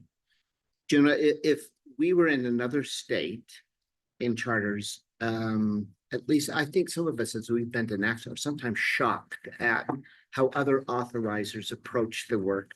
Because they sometimes are just looking for things that folks are not doing right because they won't renew their charters. You know, they're not looking for what can we do to support or to help you to grow. The approaches and problem solving and growth efforts. It's at least from my perspective, others of you would have to say your experience, but I've been continually surprised at how often it was, well, they better do it or they're just gone. Kind of an attitude as opposed to what's not working, what can we help you to do to achieve the goals that you'd like to achieve as a school. And that's our approach in this state. And I am so impressed by that. And I love to have had all of our team today sharing to each one individually. Thank you so much to see the work that you're doing and how active you are in making sure that those goals are achieved and that you're doing the work that helps schools. It's really, is so impressive. So thank you for preparing. I'm sure you thought, oh boy, here we go. They want us to do what? But thank you for doing it because it's helpful for us. And it's really wonderful to see each of you shine as you do that too, and about the work that you're enjoying and loving doing. So we really appreciate it. So I want to again acknowledge good member Olson is hanging on with us through all of this. I just want to keep noticing that he's there and that we appreciate it. Yes. And we're going to talk legislative update now. Great. And I think Royce is probably here to Yeah, we join have- us for that too. So I want to acknowledge that Royce is here. Come Yeah. join us at the table, Royce, because he is one of the active We have, can we test Kim and see if she's, Kim, can we hear your voice? Are you on there? Hello, Kim? can you hear me? Oh, there's Kim too. Thank you, Kim. Thanks for joining us as well. I'll set up the game, because this is a workshop, of about 30 minutes. We super appreciate, the work of Utah Charter Network, Kim Frank, and then Royce and, your entire team at the association. We have gratitude, and we talked about that in our last meeting, is just how much gratitude we have to have two groups in our state that are charter advocates and do this work. So we've invited both Kim and also Royce to play a part of our game today. It's right in this area here. The rules are simple. We have a couple of different presenters, so you're going to hear from quite a few of us. We also have gratitude for our legislative committee, Vice Chair Spiker is in that, Member Biesinger, Member Pulsifer. And then also staff is part of this game. And so we have a blue team and a red team underneath these different quadrants. It's only for board members. And if you get the last square that pulls up and it makes a blue or a red across, and the blue team is represented by, I have to peek and remember, the association and staff. The red team, when it goes, if they get a one, is going to be Kim Frank, and then the board, our governing board. So the prize today is from Glad I'm red. I am regifting, but they said it was for anybody from the state charter school board. When we go to Beehive next month, you're going to see just how generous they are. And they give many things to you. This is one of the things that they gave. So it's a reminder for all of us that we have a meeting at Beehive. And Andrea helped with this. So thank you. She stuffed it with candy. Thanks. So the game is really simple. We'll start here with Chair Bowles. And you'll just say like S22. We'll go to this quadrant. We'll reveal who is going to present on that. Just high level, high level. And then we'll go to the next one and so forth. So Chair Bowles, where would you like to go first? B3 is a presentation from staff. Marie, this is actually you. And so it's HB 42. Take it, Marie. Is this the only HB 42 one? ELL is the one related to ELL that we talked about. Yes. Yeah, our only one. I didn't know how many like HB 42 questions. I didn't get. No, All right, HB 42 was all about English learner amendments. And it was aiming to enhance educational outcomes for English learners in Utah. And some of the things that it did was that it was going to increase the access to programs that were going to assist English learners in developing their language proficiency. It helped with providing educator resources and training, specifically specialized training for educators to better support English learners. It seeks to implement some innovative tools to track the progress of English learners and to identify areas that need improvement. It does allocate emergency funds to schools that are experiencing a significant increase in English learner enrollment. And it established a process for school districts to apply for that funding when their enrollment increases by 50% or more above the previous 3-year average. great. Do you want me to ask them a question to like a word of? Nah, we'll keep moving. Okay. Yeah, that's great. Thank It's you, just an Larry. overview. And whichever board member gets all blue or all red, it can go diagonal too, is going to get this prize, remember, and Vice Chair Spiker, it goes to you next. Where would you like to go on this beautiful board? Oh, let's go S14. S14 is right here. And this is staff. And it relates to student privacy. Royce, I think this one was yours.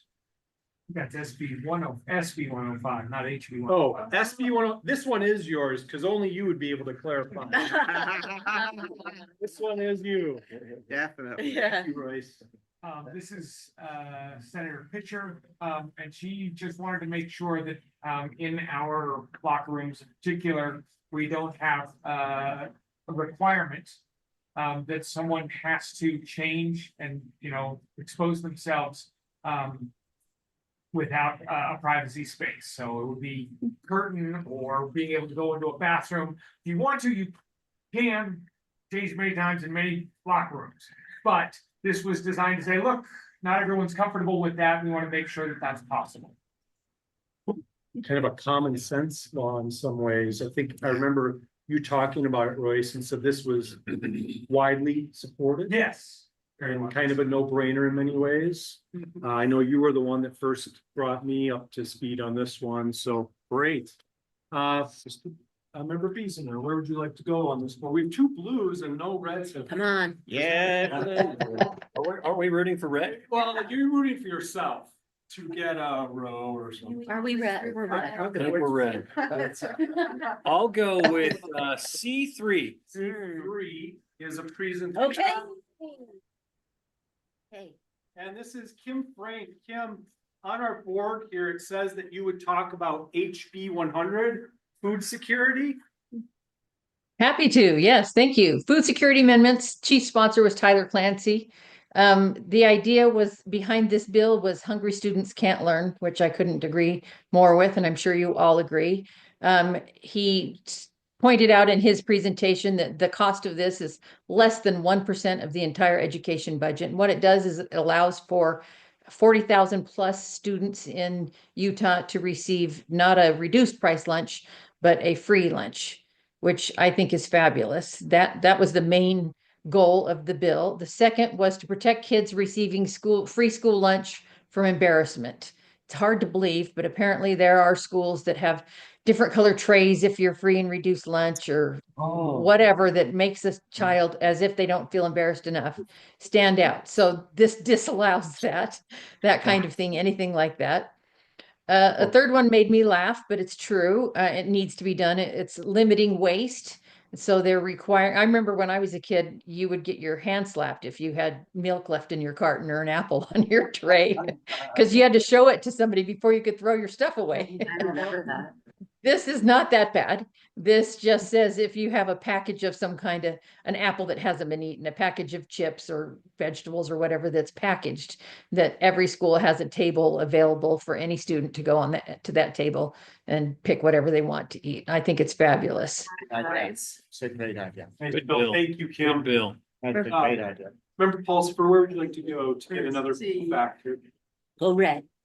Yeah, let's say, yeah, B, what is that, 2? Yeah, B2 right here. Yeah. Okay. Oh. The flag display passed. Royce, you'd like to talk about this and get us up to speed on this one? Sure. HB 77 identifies a number of kinds of flags. Essentially, it says if it's not on this list, then we can't have a flag. And it says that a flag is a traditionally rectangular cloth symbol that you're going to hang.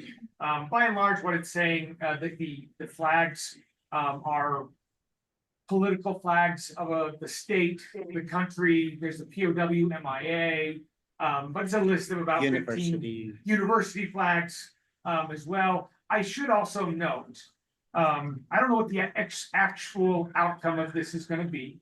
There is a line of cases from the Supreme Court, including one that comes out of Pleasant Grove, that talks about government speech and that you can't inhibit government speech. There's a lot case out of, as I say, Pleasant Grove, another one out of Boston. And based on conversations, I'm very confident that challenge is going to come. What the court rules unknown, but the actual outcome remains uncertain there. But for now, until a court says otherwise, you're going to consult this list of permitted flags. Yeah, thank you. Member Bassett, where should we go? C2. C2 is going to get a brief presentation from the board. This will be from new Vice Chair Spiker. Oh, Just about HB 455. Great. Just giving a little bit of a highlight. awesome. So this is an alteration, I guess, from the first rendition of the bill 2 years ago. This is our Utah Fits All scholarship program. This year, there was $120 million was allocated for ongoing funding. In terms of the program manager of the funds, I think the legislation mandates that you can only spend up to 5% of the funding from that for that program manager and the financial administrator of the program. And I believe that we are currently looking for a new, or did we find somebody, the state, did they contract with somebody new? It was ACE. It's the state board. Okay, because previously it was ACE scholarships, which I think that terminated a few months ago. Great, thank you. Okay, and then increased regulation, including for LEAs, and I think for just in terms of families, how the funding could be used. For example, you can't buy ski passes with it anymore, those kinds of things. And then the nature and the amounts of the scholarships are now it's 4,000 and 6,000 for homeschool and not for homeschool families and not the 8,000. And I believe it was 4,000 for elementary. Is that 8 for all? Oh, 8 for all. Yeah. Okay. Everything was 8. Everything was 8 last year, but now it's 4 and 6 and based 6. on the grade Yeah, level. homeschools are 4,000 for elementary, 6,000 for the high school, secondary, for the secondary, and then due to the private belief, schools get 8. okay, yes, and due to the belief that there's more resources in terms of educating a secondary student. Great. So there we go. And can I just have one little Yeah, piece? yeah. This is actually just, this is actually the kind of the hidden curriculum of this bill is that it's really causing maybe a positive survey in how teaching and learning is changing, and teachers are in my circle, teachers are finding a new sense of agency of how they might choose to engage with this funding being available in terms of micro schooling. So I just wanted to put that out there. Member Olson, we have S1C, S2B, and then 1, 2, 3, 4. I know you can't see the board, but do you want to pick one of these? I'll pick for you S21. I gave him like 1 second. Eric's like, we'll go to S21 will be, and this is, Oh, good pick. and so this is, Kim, if you could talk about charter funding, that's what was revealed underneath this little square. Well, once again, we worked on charter school based funding and the Education Appropriations Committee almost fully changed from last year to this year. Not 100% of them, but a lot of them. So it gave Cindy Phillips and I a great opportunity to go and visit with all the new members and get to know them a little bit. Every one of them agreed that charter school based funding should be increased to equal the amount of other district schools of the same size. It's a 20-something million bill to get us up to equity with small districts, which to me is the astonishing thing that that the state let it get to that big of a difference. But they listened to us this year. Education appropriations appropriated 8.3 additional million. We currently have 7.8. Unfortunately, you guys all watched the session. It was kind of a wild and crazy ride. By the end of the session, I was called in and told that while they support charter school based funding, that they were going to take most of that additional funding, and the good news is it was given to teachers as teacher raises. So it was kind of hard to argue with that. At least it stayed in teachers' pockets or schools' pockets. So we were held harmless. We got 3.6 million one-time funding and the 7.8 million in ongoing funding, with a promise that they would work on it next session and make sure that we get a little closer to equity with the district schools. So I feel like it was progress. It was 2 steps forward, 1 Especially step in back. this session, right? Yeah, it was a wild ride. Great. Chair Bowles, we don't have a row coming together quite yet, but you may be able to Okay. and we'll find out. who's B1. Right up here. This is a board member, part of our legislative committee. Mr. Biesinger, if you could talk about HB 219. Yes, I can. 219 is I'll call it an update to the Charter School Enhancement Program. That's a program that was developed back in 2012. It allows qualifying charter schools to receive the state's backing essentially for its debt, i.e., I buy that school's bonds, and if that school can't pay, I have the comfort to know that the state of Utah has given me their word that they will come in and back that debt.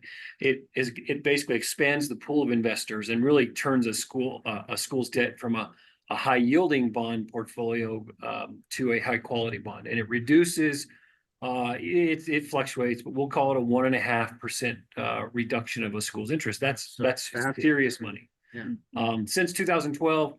We're in the tens of millions of dollars that have been kept in classrooms without a tax raise and without finding more revenue. It's a wonderful program. The challenge we have is that since 2012, there's been what I call kind of an inflationary pressure in in getting qualified for that. So your financial metrics, which were here in 2012, very healthy, are now clear up here. And there's just so few schools that are going to hit the requisite days number of cash on hand and things like that. So this bill was introduced, been worked on for a couple of years. Representative Walter was the sponsor for it, and then Senator Fillmore on the Senate side. Representative Walter did an amazing job with his peers, and what this does is it adjusts, I won't say lowers, I'm going to say adjusts the standards so that BB plus and BB rated schools can now qualify for that program, and effectively kind of returns that inflationary numbers back closer to that 2012. So it's going to double, hopefully in the next, decade, the number of schools that are eligible for that. I think that's been about 30 odd right now, 30, 32, 34. And we hope that that will double the effort. It came with a $4 million one-time allocation. And I think it went through both the House and the Senate with basically unanimous support. Wasn't no vote the whole way through. Wow. Yeah, amazing. Pretty cool. Great. Yeah. Vice Chair Spiker, I know where I would go, but it's up to you to go. Okay, I'm gonna go with C1. Yeah. Okay, all right. I know. Oh, it's. Play a little longer. He played Uh, us. Bullying is one that I wanted to talk Everybody's- about. That's right. My dissertation was actually on bullying. I was a graduate of Arizona State University, a research one, and we did a lot of work to define bullying. This was 15, 20 years ago. And so I was really pleased when I saw some of this, how it defined what bullying is. It's intentional. It has to be repeated, not just like a single episode. And it can be verbal or physical, or it can be written in nature. This bill also defines it as being not bullying just for students, but bullying for employees as well. And I think that that was an interesting part. And a person has to view it as really interfering with their educational, their professional outcomes and how they're doing. And so Senate Bill 223 was a pass. I don't remember the sponsor. Senator McKepp. Thank you so much. And so that's my part there. We are getting more quadrants filled. So much expertise, right? Doesn't it To me? show how much expertise? I don't know what to do after. Really, it's about the expertise, not about the winner. Yeah. I feel good about C1 being red. I'll go with S11. That's one. Okay. Oh, Yes, thank you. This is HB 192. Gave you this yesterday, Royce, if you could help us understand this one. So I think that this is actually legislation. It's not HB 192 from this year. The parental leave stuff was passed last year, but there was a delayed effective date. And so it's in code, but it doesn't become effective until July 1. And what this says is that schools need to adopt policies that are for parental and postpartum leave that those policies can't be more restrictive than what the state requires or offers for its employees. If you look in 53G10, sorry, I had to look this up, or 11209, you'll see that it is driven by the LEA. You get to decide what those policies are by and large. That means up to 3 weeks. It runs concurrent with, not successive to, Family Medical Leave Act. And which, the fact that, LEA has got to dictate the policies that they wanted was a key factor here. When we were working with Representative Ballard and Representative Carucci last year, I said, look, you can't just foist this on us. Part of what we want to be able to do, part of the reason charter schools exist is that we're squirrels and we're going to handle things a little bit differently. And so schools do remain. There are obviously some boundaries. As I said, they're outlined there in 53G11209. But yeah, schools need to be adopting those policies, and that will be part of the budget. It does say that you should allow banking. So if you've got a bank across the school, you don't have to, but it's permitted. The other thing to note is that this actually comes from requests from a couple of employees at charter schools. Yes. They went to Representative Ballard and to Representative Carucci, and brought this all together. So, yeah, it's great. that the Can I grass- just add something to that, Paul? Of course. Just a proud mama moment. When my daughter became the governor's chief of staff, found out shortly after that she was pregnant with her first child, and the governor's office discovered that there were no benefits for state employees for leave for having children. So she was part of the emphasis on this on the state side of things. The state did not give parental leave, which was kind of a wild thing. Anyway, kind of cool. Really cool. Well, you wouldn't, We're at I was gonna member say Fultz. something feminist. How about Oh, S24? That's the 2-4 right here. that should be it red. would have been, you don't have to have leave if you don't expect women to be in politics. Right. And so this is board member devices in schools. I think the vice chair, were you going to be speaking on device? I can. I think that was me. Okay, thank you, Kim. I'll bail you out on that one. That's okay. I can talk about it from a parent's perspective.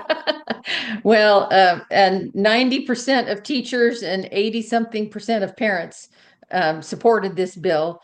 It was much ado about nothing for a lot of it, in my opinion. But the idea behind the bill was currently the state had no statewide policy about devices in school, which essentially then allowed all devices in schools all the time, unless the school or an LEA created a policy. So this bill requires LEAs to create a policy, and it can be a policy of their choice.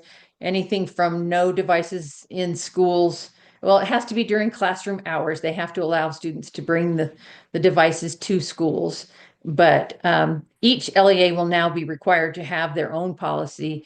They have to have some exceptions for medical conditions, IEPs, 504s, things, emergencies, things like that. But the idea behind it is they said during their presentation that teens receive an average of 237 notifications a day. I'm really glad I'm not that popular anymore. That's just too much. Anyway, I thought the bill was a great idea. I think it's great to give local control to the schools, but to have backing from the state that says you can go as far as no devices in the schools during classroom time at all. Yeah, I know this was also brought up in the State of the Union. Our governor brought it up as being an initiative that he wanted to sign off on as well. Member The Bassett, enforcement. thank you, Kim. To S2. S2. I have a good feeling about this. Okay. Yes. And member Pulsper, if you could It's speak not. about Senate Bill 267. It was a failed bill. We have discussed it. We probably are gonna need a little more time to unpack this in the future, but give an overview. Yes, yes, we immediately went after our meeting 2 months ago. Up to the legislature because it was being heard in committee the very next day. And the what's behind this is the concern and the need that many feel to have more authorizers than just the state charter school board. And we already know that the districts can, and so can universities, but they aren't choosing to do it. And so this was maybe to give them an incentive to choose to do it. But as we looked at this bill, it had a lot of problems. And when I spoke that very first day, I said, I can see what you're trying to do, and there might be a problem here that we need to resolve, but we need time to do this. We need time to talk it through. And just the bill had a lot of problems. It would have caused a lot of problems in a lot of different arenas. And so as the next week or two, Kim, Royce, we were up there and the three of us went up several times and a director, and spoke to the Senate sponsor. We spoke to other people who were supporting this bill. We had a lot of meetings and a lot of talk. And we were able to essentially successfully persuade them that, at least the Senate sponsor, that we needed more time to work on this bill. It said it wouldn't take effect until the next year, but it was putting this thing in progress, but just putting it in progress caused some funding issues and it caused a lot of problems. So I was really pleased that we were able to, it was awesome that he was able to do it. What we had to do, Royce, Cam, and I, and several other people had to sign a document saying that we would be available to discuss this through the interim, through the summer and so on. And then put something in play that we would support, that would be fair for all, to go forward for the next year. And I think it was absolutely the right thing to happen at the time. So, yeah, but I would like maybe in the next month to have a little bit of time on this to kind of talk about some of the parameters. So when I do go to that meeting, I will have the benefit of your thoughts as we discuss what we work together on. Right. So. Yeah, makes sense. Great. Yeah. I do believe that this is in play, Oh. which would also conclude the game. So Chair Bowles, I think. Actually, I'm gonna defer to Member Hall. I think he'll be lucky and he hasn't had a chance to choose yet and he would. Bring it home. Where on the board, there's an individual winner. And then there would be the Utah Charter Network and a board call out for of course, we're all involved in this. Where do you want to go? I just want to know what you did here. Let's do S23. You got it. All right. Hey. So our final.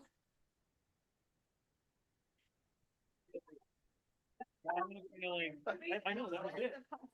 There's a few of us a little competitive. I told you he would be lucky. There are some really detailed, amazing PowerPoints that have been put together that support this. I know that the association in your documents has a PowerPoint that's there. I know that the resources of UCN is always there, a text away, a call away. Kim, you and your team are always so valuable. So it will conclude the game after this present. There was a few more good ones. A present about the funding from UAPCS. You can find that in the PowerPoint, I believe. High school credit, which was a really good one. Look at the packages that are, that could be used for that. School safety, the big one, and then testing in schools. So we obviously didn't want to cover everything, but we wanted to give it a couple different voices and demonstrate how much work is being done by so many different people. And so with this one, I think Vice Chair Spiker, if you talk about startup funds, Oh, sure. that'll conclude this workshop. Yeah, just wrap it up real quick. That this particular bill created the authority for the Utah State Board of Ed to provide funding for a charter school before the mid-year update. We actually saw this in real time happen recently when we worked with Wallace Stegner Academy for opening next year. This really is only in play though in cases where the actual enrollment and projected enrollment of the school are significantly off, like there's a mismatch. And so really needing to take a look at that. And it comes from the Charter School Startup Fund. So I think it just provides a little bit more flexibility to meet our schools where they are, particularly in their opening process. Yeah, and I think I understand it. If the balance isn't there in the startup fund, that there's another fund it could go to, and then that this law kind of prioritizes where it happens first, second, and third. But the first is the startup fund. Yeah. Thanks. Chair, I don't want to get out of my lane. We're but done. I just, with the benefit of Royce and Kim, I would like to ask, is there anything that maybe wasn't discussed? You Thank feel you. like this Good idea. A few Yep. moments. I mean, as was said, repeatedly, I think Senator Stevenson, said it was a socks and underwear year last year, and this year we were washing the socks and underwear. And nonetheless, public education was treated very well. We had, I think it was a 9% increase in the value of the WPU. Wow. Not the WPU, the LRF, a 4% increase in the WPU. And frankly, historically, 4% is a sizable huge. number. The Yeah, last good. 5 years, Yeah. we have seen very healthy revenue growth at the state level. And so the legislature prioritized public education. We saw a lot more money coming into public ed in terms of increases over the last 5 years than you've probably ever seen. But a 4% increase in that is enormous. Yeah. If there's one challenge that schools are going to face, it will be that dialogue around school safety. Because the movement in HB 40 from film to glaze, the cost per square foot, I mean, this goes up 2 to 4 times. The film, if you saw, there was an article in the Wall Street Journal back in December. The film actually accomplished nothing. It was, didn't do a thing. So understand why they went to glaze. They did pull back, and it's not all windows, it's around the doors, but that expense is significant. At the same time, the one-time appropriation this year was $25 million, which statewide for all OEAs is not a whole lot. And so there is a significant disagreement between the House and the Senate about how to manage these requirements versus how are we gonna pay for those? And that's it to be figured out over the coming years. We've always known that this was an iterative process. But yeah, those two things I think are a real challenge for schools to work through. Well, I don't think the answer is bulletproof glass. And I'll just add to Royce's voice I that mean- if you read the papers, you would have thought the legislature absolutely hates education, but you can see in the numbers that that's not true. So I hope we don't only read the papers. But I would like to also add that I'm going to second Member Cisneros's bill idea that any school that is required to do something they don't have the money from the legislature for, we can bill the legislature. I think that's brilliant. Sorry. Much as we want it to. Uh, It will not. Came up earlier. Royce and Kim, thank you for Yeah. spending more of your valuable time again Thank you. through the legislative session, hours, countless hours, that not just during the day of the sessions, but also then behind the scenes and all the Yeah. work that you do. And thank you for coming today also to share with Pleasure, us. thank you. You guys doing the hard work. Well, and we always know we can call when we have questions, and we appreciate the relationship so much. So thank you. Thank you very much. Thank you. And if I can just add briefly, I'm so sorry to hear that you're resigning, Chair Bowles. You have been a breath of fresh air for the charter school world, and we will miss you and hope that your new color of your tapestry thread adds to your lifetime's tapestry. Thank you so much. Thank you. That was very Thank kind. you. Thank you. So well, thanks. What a great day today to have this day for us just to step back and learn and ask questions and have conversation and grow and learn. And really this was a lot of examples today of what we hope that into the future, this board might continue to do into the future, a workshop.